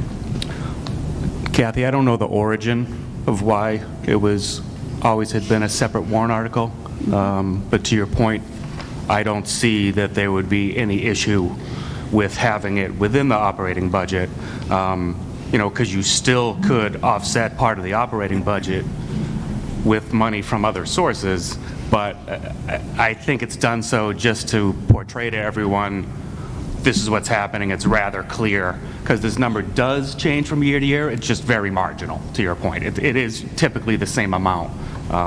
So I just think it's for capital-related things, we've typically had them run through here, and since it's more of a capital-related thing, that's why it's been a separate article. But to your point, there wouldn't be anything different with the state, regardless if we were paying it through an operating budget or through a warrant article, as long as we were meeting our obligation. Excuse me? Go ahead. Isn't there $80,000 in the operating budget just for that purpose, for asphalt paving? And isn't that used, I think it was explained to me years ago in the budget committee, that was used to ensure that we would be able to get the state match? Because if this warrant article fails, then we're not eligible to get the state match. So originally, Brian, you were correct. If we were receiving $80,000 or less, then that would be our match. But we're receiving in excess of $100,000, and that number hasn't changed over the years within the operating budget. We've held it at the 80, and that's for things outside of the improvement plan. So those are normal day-to-day things. I don't want to speak on behalf of the Director of Public Works, but those are more maintenance-related items than they are planned paving jobs. I don't know if that helps to explain. Correct me if I'm wrong, but for the state match, I don't think it makes a difference. We have it in our budget as paving. Agreed. That's what I said to Kathy earlier. Yeah. It doesn't matter if it's in either place, but we are now receiving in excess of $100,000 from the state, so we have to match at least $100,000. Where we have not been increasing that in the budget, this goes towards that match as well. And in other years, we get more than $100,000. Say 3 or 4 years ago, I want to say we got $200,000. And again, that's why this is very significant. This needs to be something that's planned out in advance to make sure we continue to get those funds. But as how we budget for it, that could be a discussion going forward if you wanted to see it differently. Okay. My reason for my question wasn't questioning it. I think Hub, since he's come on board in the town, and he came just a little bit before I did, has worked 15 years to get our roads in great condition. It's safe for our kids, safe for us, safe for our school buses, safe for our tourists, and I think we should continue to make that investment. Okay. Any other questions on road resurfacing? Motion to restrict Article 12 from reconsideration. I'll second that. Okay. All those in favor? Anyone opposed? Motion passes. Moving on to Article 13, purchase of the DPW compact utility tractor. I will move Article number 13, the purchase of the DPW compact utility tractor. I will second that. And Jonathan, will you speak to it? Yeah, essentially this is new equipment to assist with the snow removal for the new library and town complex.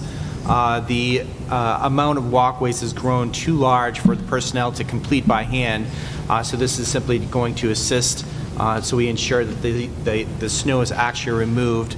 It's approximately 26 horsepower tractor with a cab and with a front-end loader.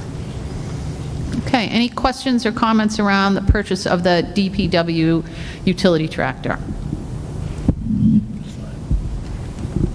Okay. Motion to restrict Article 13 from reconsideration. I'll second that. Okay. All those in favor? Anyone opposed? Okay. We'll move on to Article 14, rebuild stone wall at Center Cemetery. Madam Moderator, I would move to place Article 14, rebuild stone wall at Center Cemetery, on the official ballot as presented. I'll second that. And Jimmy, you're going to speak to that one? I will, thank you. As you know, a couple of years ago, there was an effort to to eliminate the trees that were causing significant damage at Center Cemetery. While they were magnificent trees, their intrusion of their roots onto sacred ground there caused significant problems. Those trees were removed.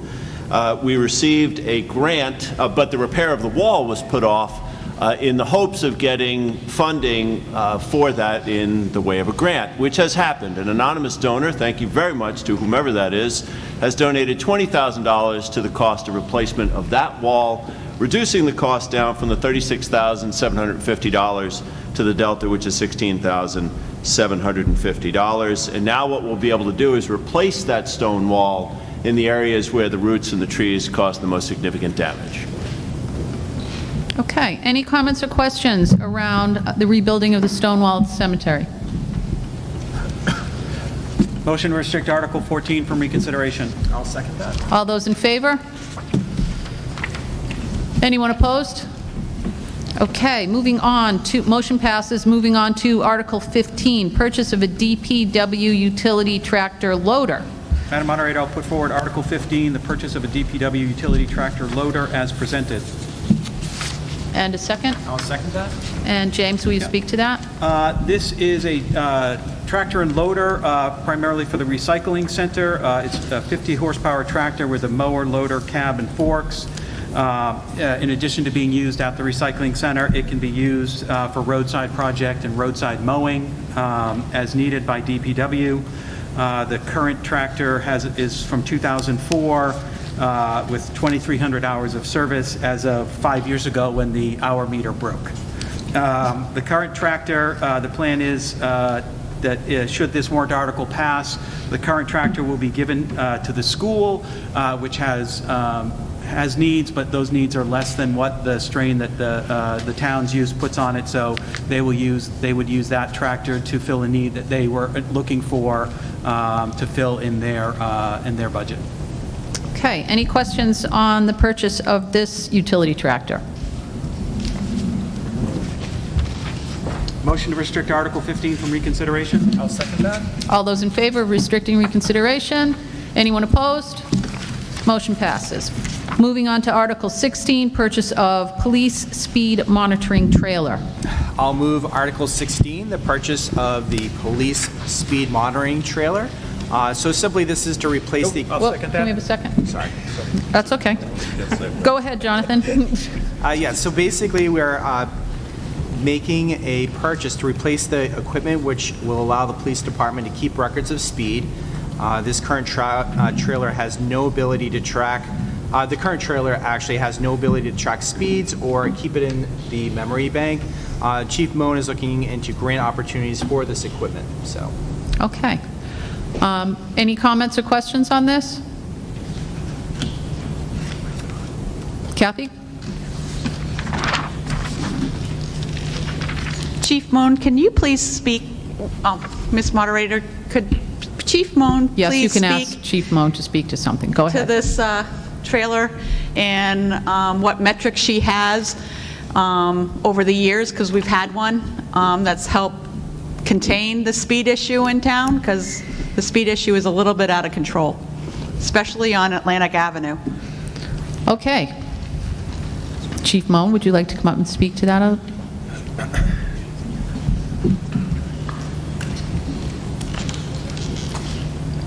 So the current two speed trailers that we have do not keep any records, as Mr. Panett mentioned.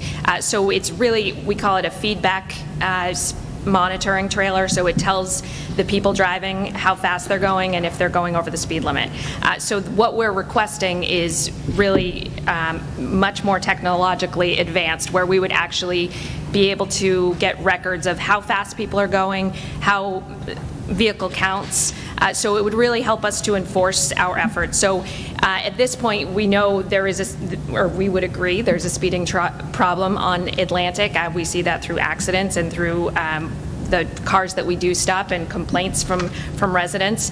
And so we can put our existing monitoring trailers out there, but they're not really monitoring. They're just hoping that our residents or people driving will see that they're going too fast and slow down. So that, in addition to having our officers out there, is really what we've been relying on. So this monitoring trailer will tell us how fast people are going, how many cars are going too fast, and keep those records, which will be given to us in real time, and also reports. We can show that to the public that 20 cars were going over the speed limit on this day. It can help us to place officers in strategic locations at strategic times. So we really think that the benefits of this technology will help us to address what we know speeding in town is a big issue and of concern to many people, not just on Atlantic, but many different neighborhoods and roads.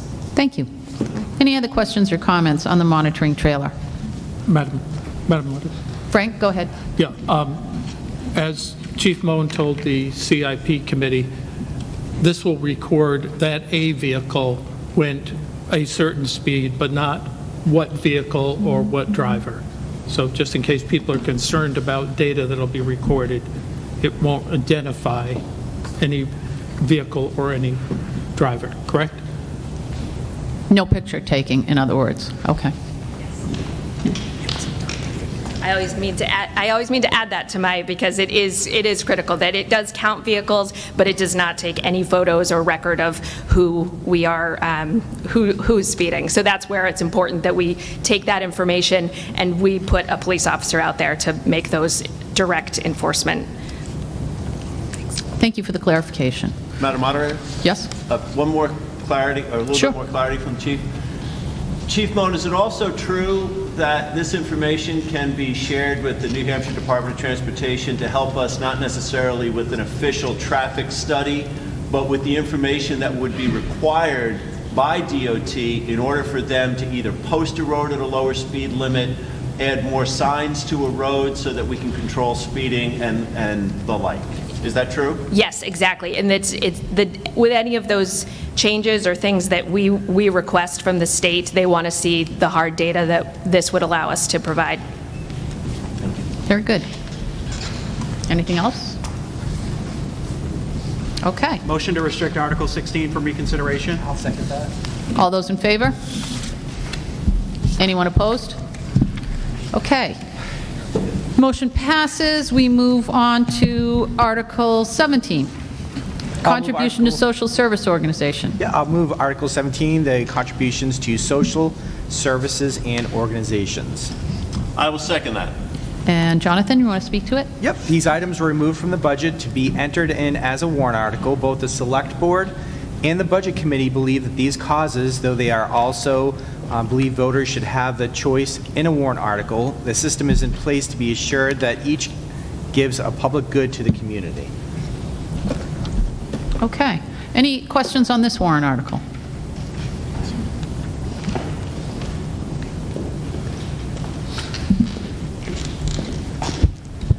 Tom Lambert, Exeter Road.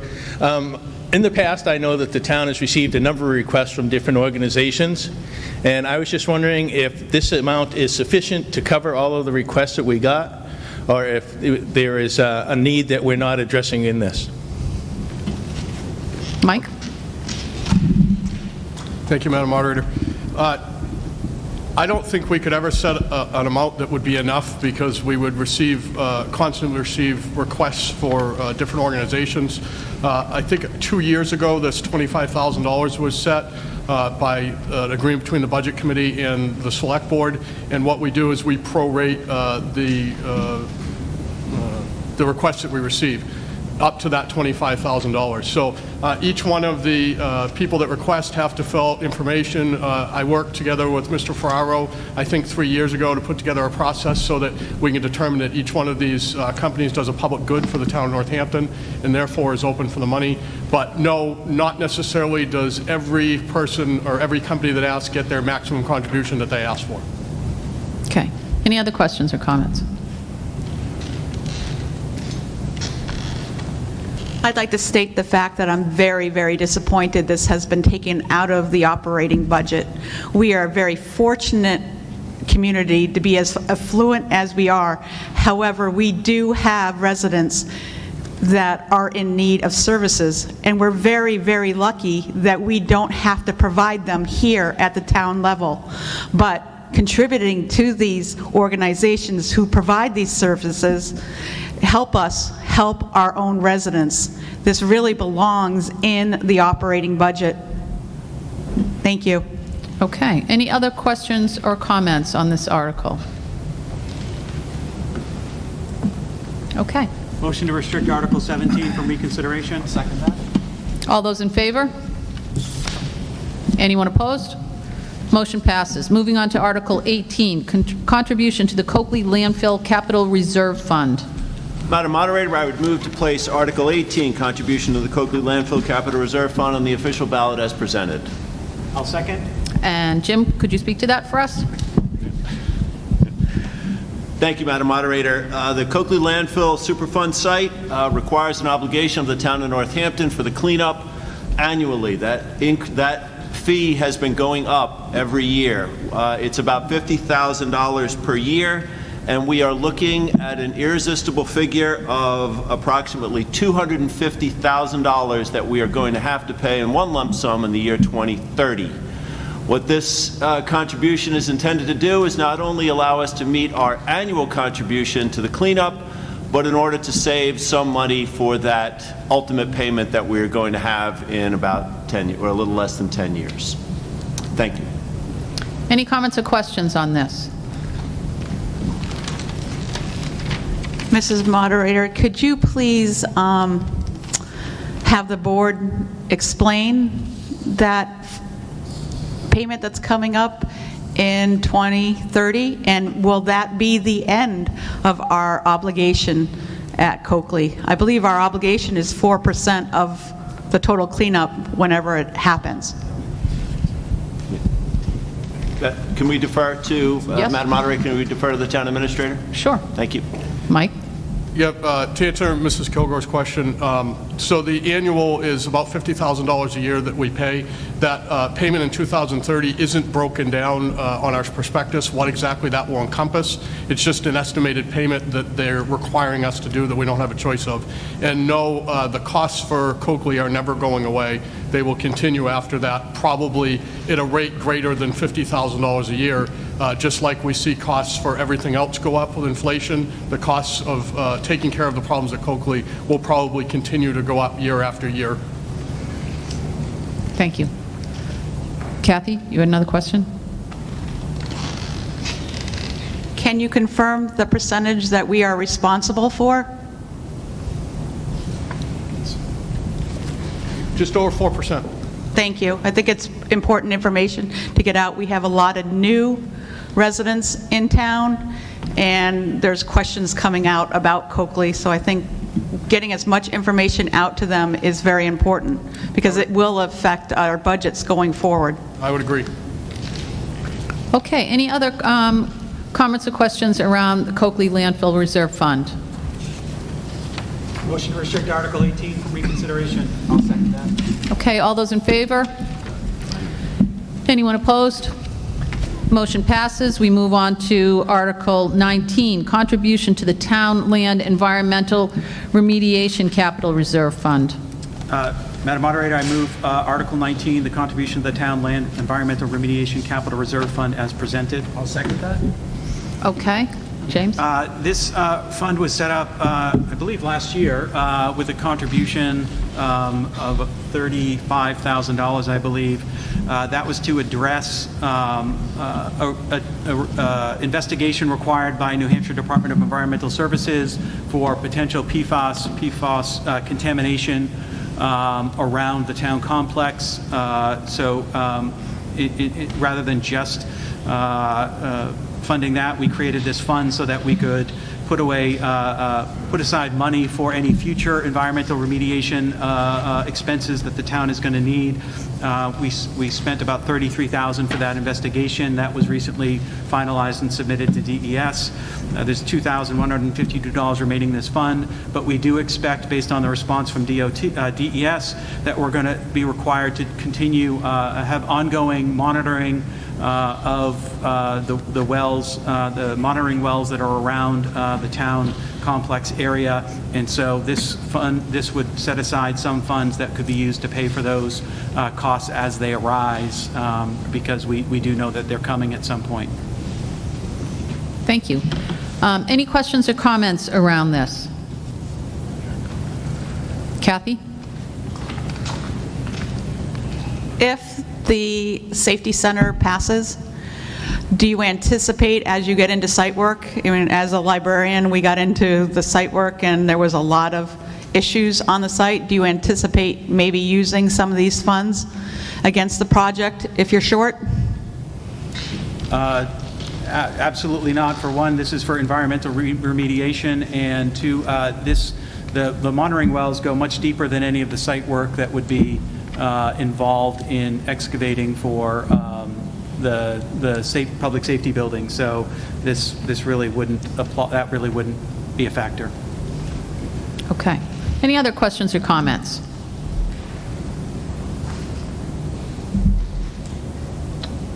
Motion to restrict Article 19 from reconsideration. All those in favor? Anyone opposed? Motion passes. We move on to Article 20. I'll move the Article 20 to close the accrued benefits liability expendable trust fund. I will second that. Jonathan, are you going to speak to that? I'm going to turn that over to Mr. Tully. Okay. Thank you, Madam Moderator. This is actually nothing more than a housekeeping measure that we wanted to put forward. This account was replaced by the Earned Time Settlement Fund in 2011. It has $2.33 in it, and we haven't used it for years. So in order to do away with this account, we need to put it on the warrant. Okay. Any comments or questions on this? Motion to restrict Article 20 from reconsideration. I'll second that. All those in favor? Anyone opposed? Motion passes. Article 21, close the Information Technology Capital Reserve Fund. Madam Moderator, I would move to place Article 21, close the Information Technology Capital Reserve Fund, on the official ballot as presented. I'll second that. And I would defer to Mike Tully for the narrative. Mike? Thank you, Mr. Chair. Thank you, Madam Moderator. This is actually a second of housekeeping measures that we put forward. There is 1 penny in this account. It was replaced in 2019 by the Information and Internet Technology Equipment Fund, and we no longer use it, so we would like to get it off the books. Okay. Any comments or questions in regards to this article? Motion to restrict Article 21 from reconsideration. I'll second that. All those in favor? Anyone opposed? Motion passes. We move on to Article 22, Town Noise Ordinance. Madam Moderator, I move to put forward Article 22, Town Noise Ordinance, as presented. I'll second that. And Chief Mone, are you going to speak to that?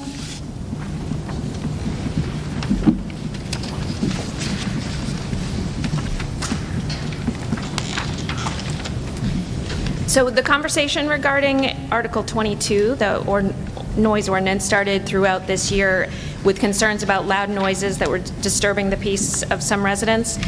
What this does is limits some of the ambiguity of what's allowed in terms of noise in the town. It puts some time restrictions in place that I think most of you should have a copy of it, that any construction noise, but also including lawnmowers, needs to stop at 9 p.m. and can't start before 7 a.m. This would allow the police department to very easily enforce these things, that if you find it unreasonable that 10 o'clock at night someone's mowing their lawn, then we can go out and tell the person that the town has a noise ordinance that says you cannot mow your lawn after 9 o'clock if it can be heard by a neighbor. So what this does, it's really addresses a quality of life issue that some of you may or may not have, and definitely open to questions about what it would cover and what it would not cover. But it can cover construction noise. It also, on the second page there, would limit the building inspector things that do have a permit would be limited from 7 p.m. So construction noise couldn't happen after 7 p.m. unless they had a waiver from the town. So questions about Thank that you. probably? Any questions? Come on up. Ellie, Exeter Road. Would firework included in the noise thing? Because we have fireworks that goes at 11:30 or 12 sometimes. Chief Mone? So fireworks are already quite restricted, so anytime you hear fireworks in town, please call so that we can we can address that. It has to be approved by a permit by the fire chief. So we would respond definitely, and if they do have a permit already, we'd let you know and let you know that it would be ending soon. Thank you. Any other comments or questions around the noise ordinance? Come on up. Would Come up to the microphone. a generator during a power failure? Interesting question.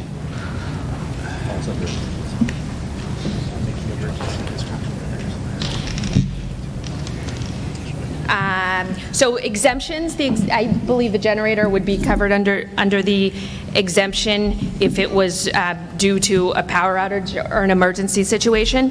If it was a generator being run loudly that could be heard, like from your neighbor, it could be. If it's outside of these hours, and it's creating a disturbance to you, that's definitely something that we could address, both through this and through existing laws. Chief, I'm going to ask you to stay here because I can see we've got sure. like a little line of questions. Pollyanna Ford on Walnut Ave. I can't wait for the speed thing, by the way. My question or my statement is, as a farmer, just about 95% of my work is done before 7 a.m., especially in the summer. I have a problem with all of this. I feel like this is an overreach and a kind of a knee-jerk reaction to, I'm assuming, what happened at the storage unit is what I am assuming when the storage unit was put in. What about Home Depot? What about the airfield? What about the people who have businesses like lawn cutting facilities? A lot of them are up very early, starting up their equipment. I feel like this is an overreach. I don't want to have to ask to do. I don't want to have to ask to do what I moved to Northampton to do, which was farm. Okay. I don't think there was not really a question there, right? That was more of a comment? Kind of. I mean, literally, I can go through this list, and I'd probably do all of this already, so I will be, I guess, seeing you. Luckily, I have great neighbors. Some of them are in this room. However, I just feel like this is an overreach. Okay. Thank you. Any other comments or questions in regards to this ordinance?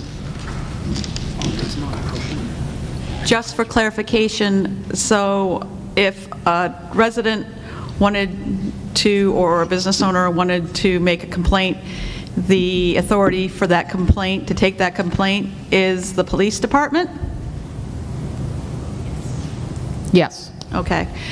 And nothing will be addressed unless there's a formal complaint made, correct? You mean if somebody's making noise and no one complains about it, then nothing? Right. They're not going to just drive around looking for noise? Right. This is, yes, exactly.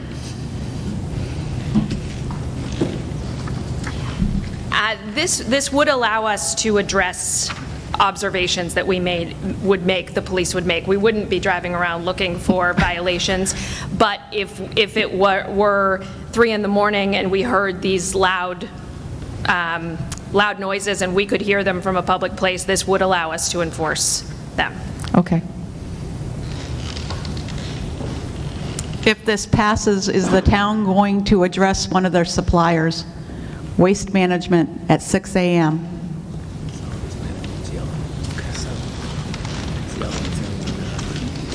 Kirsten Larson Schultz, Post Road. Kirsten, I'm just going to ask one question. I think, was that lady waiting to speak to this? Sorry. Okay.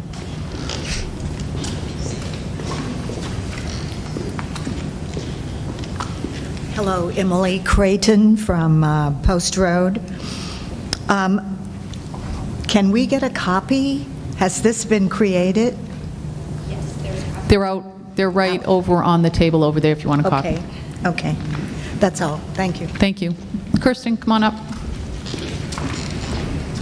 Thank you. Sorry, I didn't mean to cut anybody off.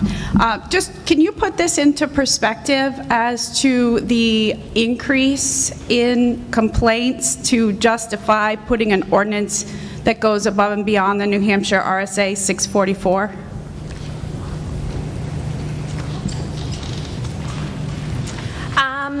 I do not have the numbers in front of me. Many towns have the noise ordinance. It's within the town's right to pass this, to further restrict and put these in place. And really, it's up to the residents to decide if they view this as helpful to any issues. But as far as I'm concerned, I don't have the statistics about how often we respond to disorderly conduct, but this would make things easier to enforce in terms of what we do see for complaints. Come on up.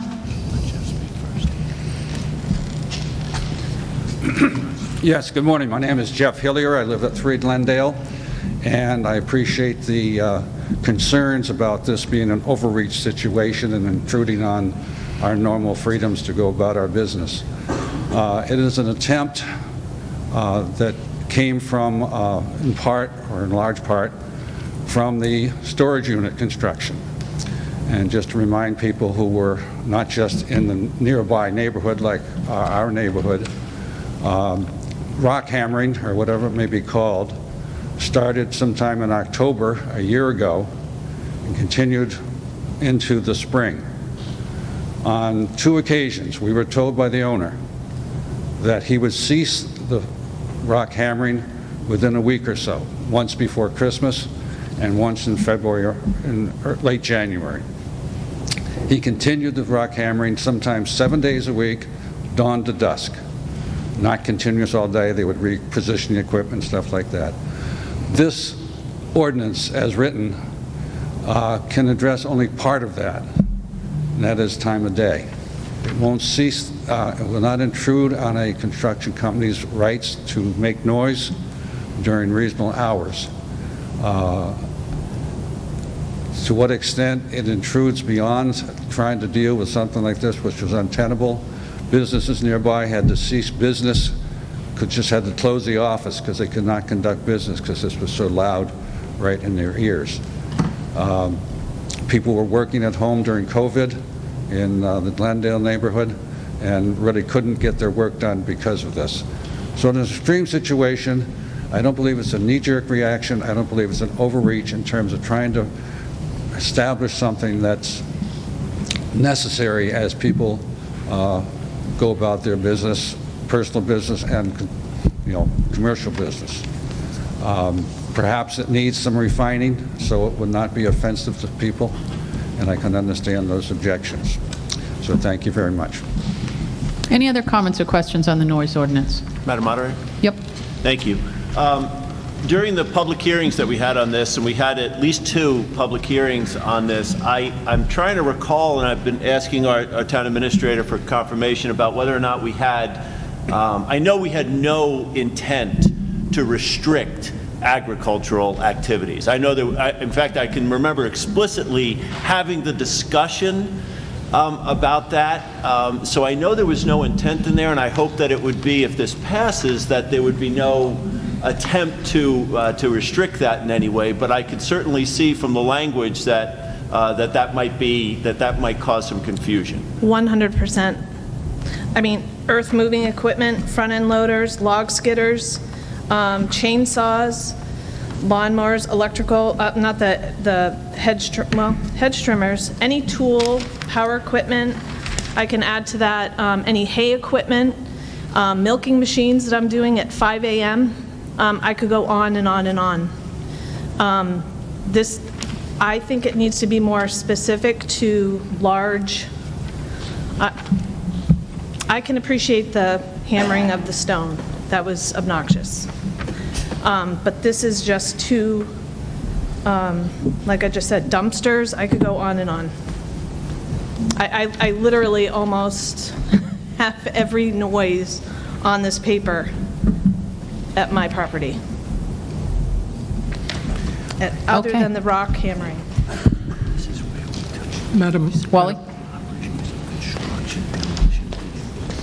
Thank you, Madam Moderator. Just for a little bit of history, this town hasn't had an exactly stellar record with noise ordinances, and in my humble opinion, this one seems, to Pauline's point, very ambiguous again.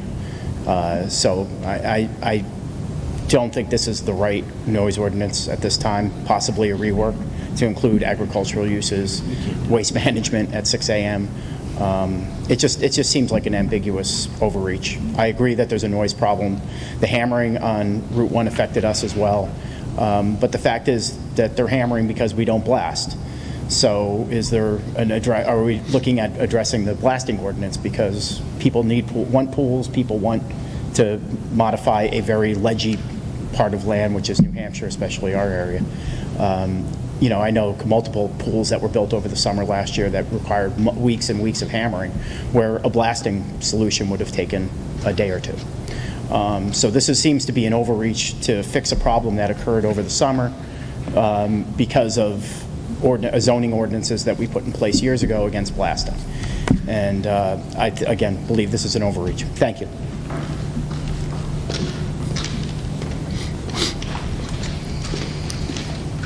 Good morning, Deb Soleil, 218 Atlantic. Thank you for this. I think it's a really good start. I don't know that I have an edit to make to it because I don't think agricultural noises are really what the root of the intention of this is. But this isn't just a storage shed one time being built and, you know, putting a neighborhood down for a year, which is big. It's about years and years of noises and banging and beeping and rocks and blocks and just noises permeating through neighborhoods that are adjacent to Route 1. Up and down, we've had construction, will continue to construction, and the neighborhoods that are suffering, like Glendale, like Fern, like Sylvan, and all the way down, or Cedar, I don't know how far it goes, but it's a lot, and it has been, I know my family has had an issue for 7 years, and it's been awful. And even on Atlantic Avenue, I don't like hearing the garbage trucks come down Atlantic Avenue at 5 o'clock in the morning with the air brakes screeching to pick up the residents' trash. And I never liked the garbage bin being dropped on the ground over at the old library before 7 and shaking my house. There's a lot of reasons for us to look at this for a quality of life because it's not okay, and yet we have to take care of each other that are just trying to do well. But I think that people are not as considerate as they used to be years ago to their neighbors, and unfortunately, that's almost like why some of this, I think, is happening. But anyway, I wished I had an amendment to throw out, but I don't think any intention is agricultural or anything like that. Thank you. Pollyanna, did you have an amendment to propose?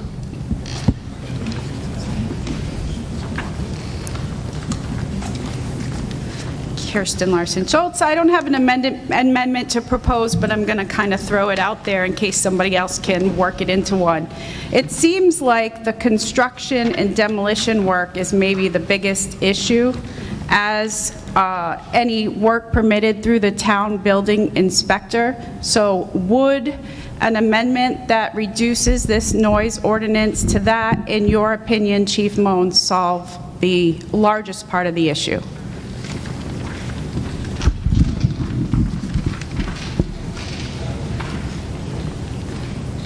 I gave away my copy. I think that would assist. I think we did look at this. Oh, yeah.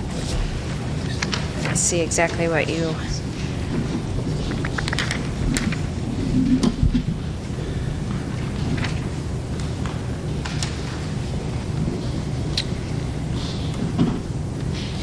Yes, I'm trying to remember. We went through a lot of the specifics, and definitely, as has been said, the agricultural was not considered. And I think I defer on this one to the legal minds. So I think I'd just like to start off by saying this wasn't something that was brought forward by the Select Board. This was in response to residents' complaints that we received. So it wasn't like the Select Board took this on as a mission to create this against agriculture or anything else. We received complaints and then acted because the majority of the residents that came in and talked to us about it want something like this, and we did our best job with it we could. That is what's happening today at this meeting is terrific, because that's exactly what this is for, is to look at what came forward to determine if that's correct, maybe make some changes if possible, and then go to the polls and the people decide whether they want this or not. So does it cover all the needs if we changed it to construction only? Probably for some people. For all people, probably not. So I think that's the determination we need to make, is what are we trying to protect and how many and what do the people want? That answers your question. Madam Moderator, we certainly appreciate the conversation here, and the board thought that because this has already gone through the proper process of public hearings that we couldn't amend it. Council has informed us that we can amend this now. I'm wondering if we can defer to council, who not only suggests that we can do it, but has some suggested language which might fix this enough that it gets what we all are looking for. With your permission. Yes. Thank you. I did review this with Chief Moan. I don't think we'll be able to hear you on 22, so if we could move that closer.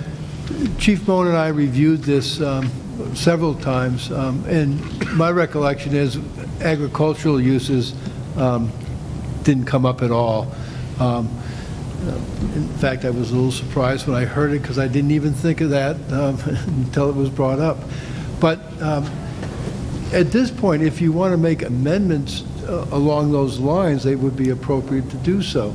I would suggest that something along the lines of noises resulting from normal agricultural uses. Now, I guess if you want to rebuild that barn at 6 o'clock in the morning, you're still going to have to pay attention to the ordinance. But I think a general exception like that would at least address those specific concerns you have about operating your farm. I would also suggest, someone else mentioned waste management. I believe it was Mrs. Kilgore, as part of the one of the services. And I would suggest that perhaps you want to consider amending number 4 under exemptions, and something along the lines of municipal maintenance work and services. That's a contracted town service, so that would fall under that municipal services. And that may be to address that. I'm not sure what time waste management gets out in the morning, but I can imagine it could be as early as 6 o'clock in the morning. Madam Moderator? Madam Moderator? Who's calling? Frank.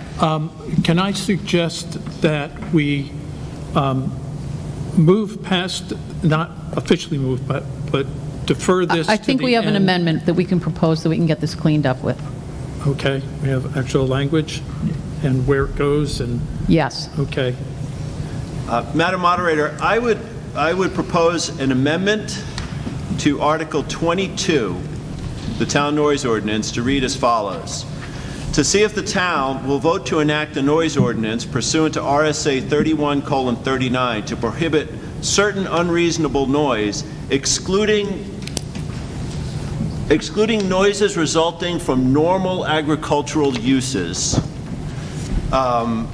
which have been determined to be detrimental to the public health, welfare, and safety of the citizens of the town of Northampton. I'll second that. Okay, so we have a motion on the table. Would anyone like to come up and speak to that motion?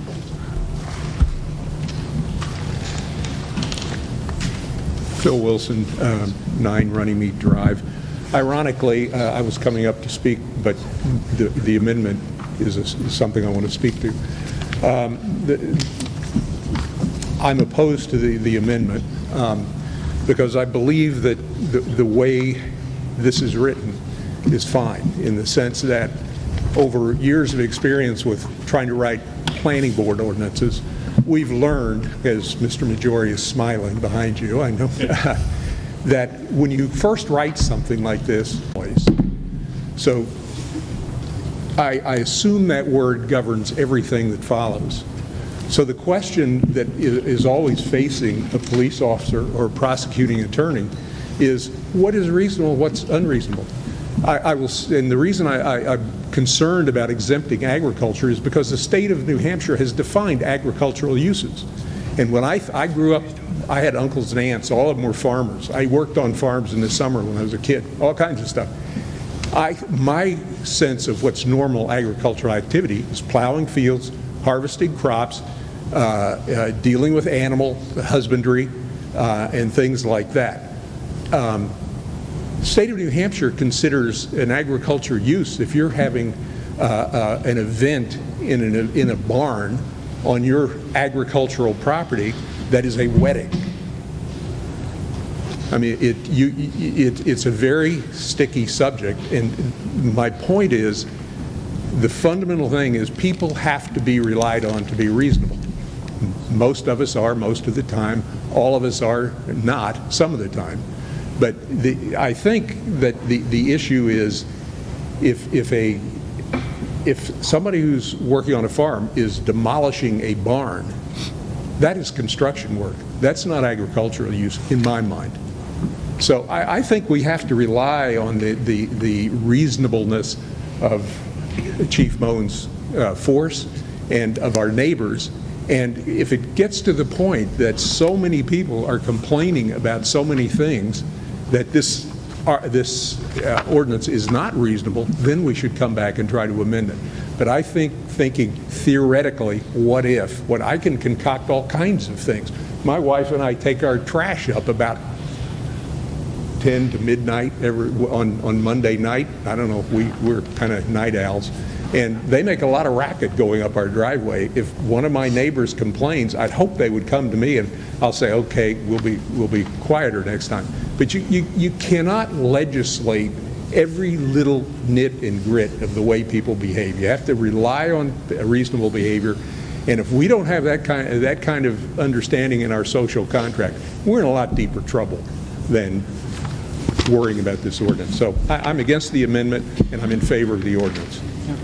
Okay, any other comments on the amendment? Madam Moderator? Yep. I just want to speak, I'm in favor of the amendment. I think, as we said, we had a couple of public hearings and public meetings and discussed this. I regret that agricultural didn't come up as a topic of conversation. We did take feedback from the public that we got and tried to incorporate it into this to make it better. I mean, as Mr. Wilson said, you can't account for every circumstance, but the attempt was to address the most egregious circumstances. I think putting this amendment in does protect agricultural uses, and it's certainly a very valid point. And I would suggest that, if this warrant article fails, it's not an issue at that point. And if it passes, I don't think I'm speaking out of turn for the Select Board to say we're certainly ready to take under advisement amendments to this to update it to properly incorporate additional feedback we get from folks that might address some of the potential gaps that this has. So it's certainly not a one and done type of thing. I think this amendment does a decent job of addressing the agricultural issue that was raised, which is, as I said, very valid. So I think if we amend this and then move forward from there, the Select Board, whether it passes or fails, can continue to address this. Jonathan, you had a comment? Yeah, I just want to make note that Audrey Pryor had actually written a letter that was addressed regarding this very issue. And I'm also on board with Mr. Sununu as far as modifying this and take into account the agricultural use being exempt from this. So. Okay, any other additional comments? Just thank you for healthy conversation. You're welcome. Jeff? Hi, Jeff Hillier again, very briefly. I think the amendment's a movement in the right direction. This obviously needs some work. I would like to point out, though, that this is just not a Lafayette Road problem. There are people in the audience here who had to put up with several weeks of rock hammering in their backyard because a lot next door was being restructured. And so it could apply throughout the town. It's not just something because of the commercial strip through town. Thank you. Okay. Do you have the actual article that you can reread so we can vote? Kinda. Oh, wait, there's someone else that had a comment. Come on up. Sorry. Jim Avalon, it sounds like a lot of the problem is construction. Isn't that noise should be addressed when somebody gets a permit for construction? I mean, typically the permit says you won't do this in certain times. And why isn't it addressed previous to this permitting process or construction or all that stuff? Does anyone know the answer to that? I'll try to answer. I'm not an expert on. Actually, wait, I think Chief Moon does know the answer to that. Thank you, Chief. So it is included in there from 7 p.m. to 7 p.m. to 7 a.m. permitting process. So what this does is allows the police department to enforce. So if you call and there's loud hammering at a construction site at 8 p.m., at this moment, the enforcement would have to come through the town during the day, and it would not be a police matter. So this would provide that police could do the enforcement of that. Okay, any other additional comments on this? And remember, we're still on the amendment for agriculture. Maybe it's just me, but I think the ordinance says 9 p.m. to 7 a.m., and I think, didn't you just say 7 p.m.?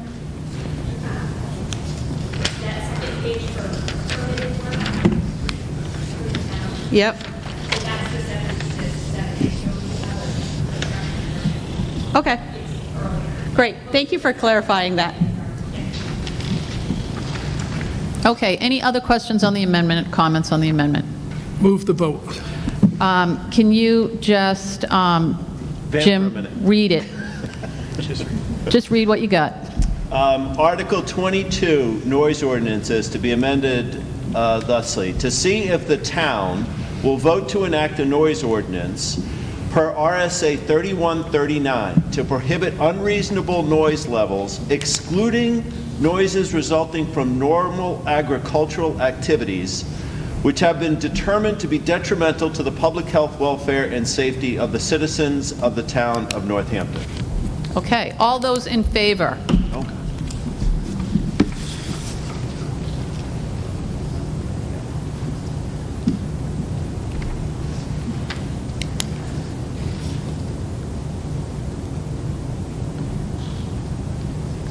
All those opposed? Oh, keep your hands up if you're opposed. Okay, motion passed. The town noise ordinance article will read as Jim just read. Okay. Motion to restrict Article 22 from reconsideration. I'll second that. Okay, all those in favor? Anyone opposed? Excellent. We can move on to Article 23. Discontinue use of former library building as a town library and turn over control to the Select Board. This is a citizens petition article. Can I have a motion to move it to the floor? Motion to move it to the floor by George Chauncey, and a second. Second. And I'm told that Susan Leonardi is going to speak to this petition article? Oh, the second was Frank. Hi, my name is Susan Leonardi. I'm at 10 Birch Road. I just wanted to speak in support of the citizens petition. It is, I think, considered library housekeeping, as there were a lot of questions in previous years about authority and control, and I believe this citizens petition will basically prevent any other miscommunication between future boards. So it protects not only the Select Board, but also the Library Board of Trustees in the future. Thank you. Thank you, Susan. Was there additional comments, George?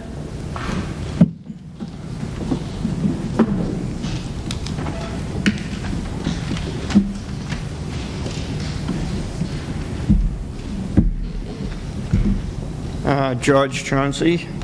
Several weeks ago, an agreement was reached between the library trustees and the Select Board to turn the old library building at 237A Atlantic Ave over to the Select Board. I would like to thank T.A.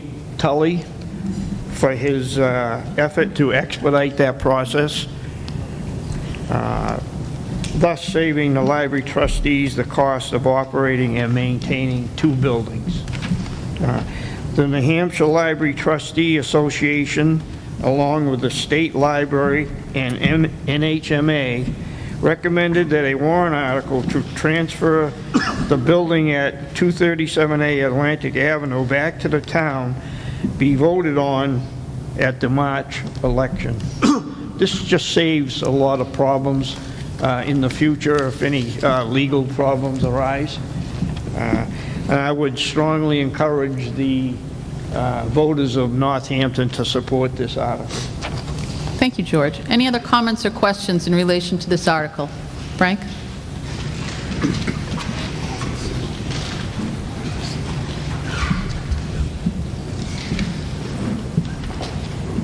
Thank you. Frank Ferraro, Post Road. I support this article.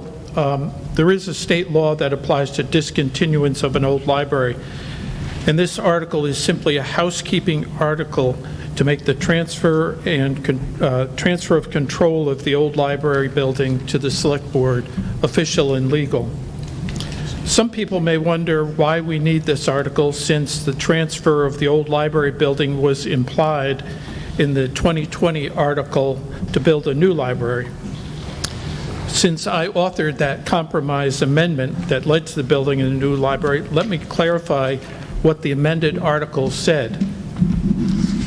At the 2020 deliberative session, there were 2 library articles. Article 9 was sponsored by the Select Board to build a new library on the Homestead property. And Article 10 was a citizen's petition article to renovate the then existing library.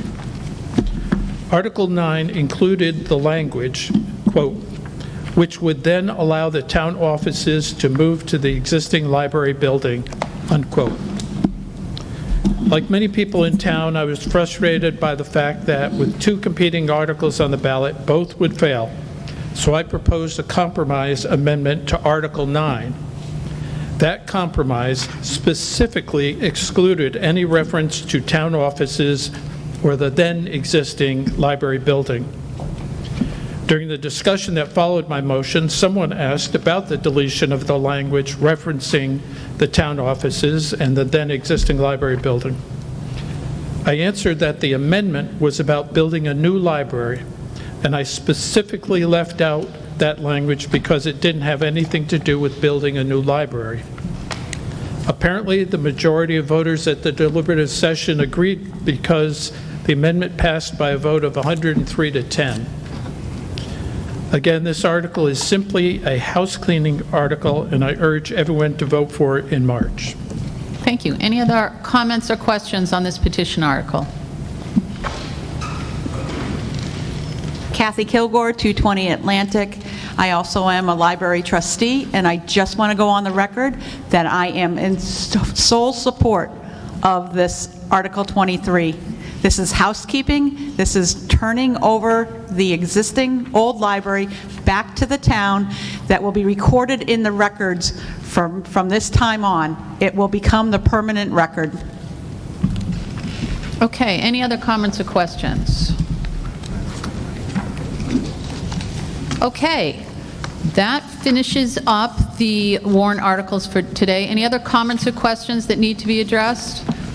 I'm just going to mention a couple things. Tuesday night, Wally, go ahead. Can I prevent readdressing Oh, you'd like to restrict reconsideration? Is there a second? Second. All those in favor?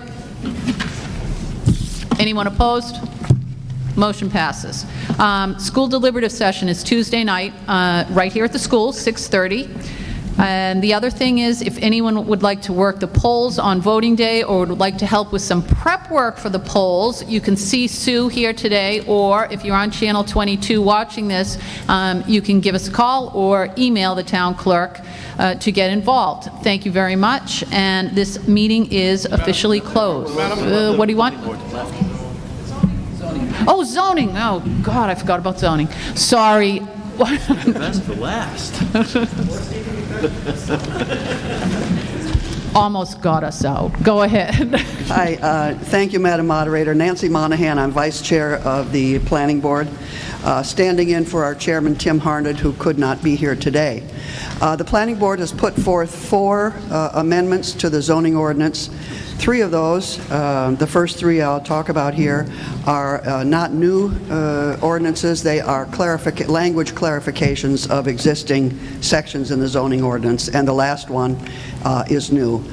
This first one is to modify Section 104, which is definitions. This is about, to make it clear, the difference between a raised leach field and an underground leach field. There has been some difference of interpretation and difference of interpretation of how that's measured. So this cleans that up and says a raised leach field is one that is above the grade that existed before construction began, and an underground leach field is below the grade that existed before construction began. It's just cleaning it up so it's clear to everybody how it's measured. Questions on Article 2?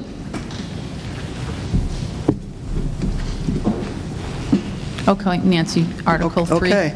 Article 3 goes along with that. This is to amend Section 501, again, to make clarification, although it's already existing in the text of the zoning ordinance, that an above-ground leach field is classified as a structure, and as such, it is required that it be 100 feet from the wetland.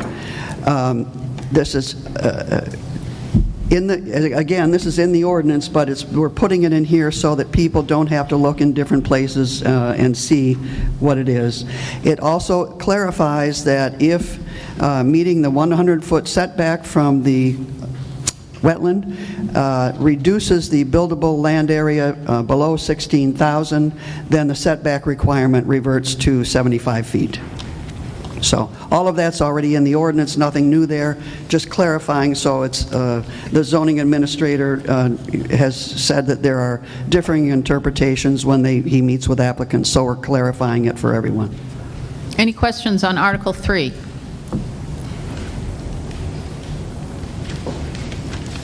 Okay, Article 4, again, is a clarification, on the accessory dwelling unit section of the zoning ordinance that makes it clear that appeals of a planning board's decision on accessory dwelling units go to the Superior Court, not the zoning board.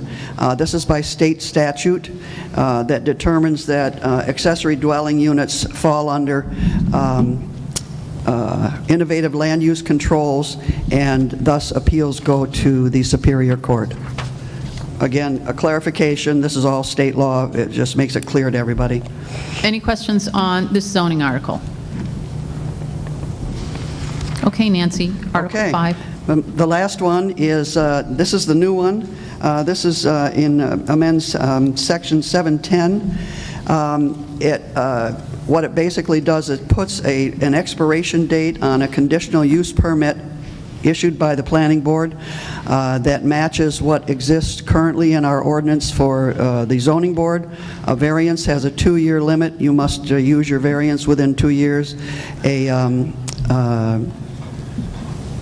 I've lost the word. There's a special exception from the zoning board must be used within 2 years, and so we're making this the same as the zoning board, that a conditional use permit must be used within 2 years. This comes from some years ago. The state sent out guidance to every municipality in New Hampshire to do this because so many communities had very old variances, very old conditional use permits that the state felt that they should be up to date a little bit more. So we changed the zoning ordinance a few years ago to take care of the variances, and now we're changing it to bring the conditional use permits into the same standard. 2 years, you must use it. Any questions on this ordinance? Okay, Nancy, again, huge apologies for forgetting about zoning. Anything else I have forgotten at this meeting that anyone can think of? Okay, now we are officially closed. Thank you all for coming.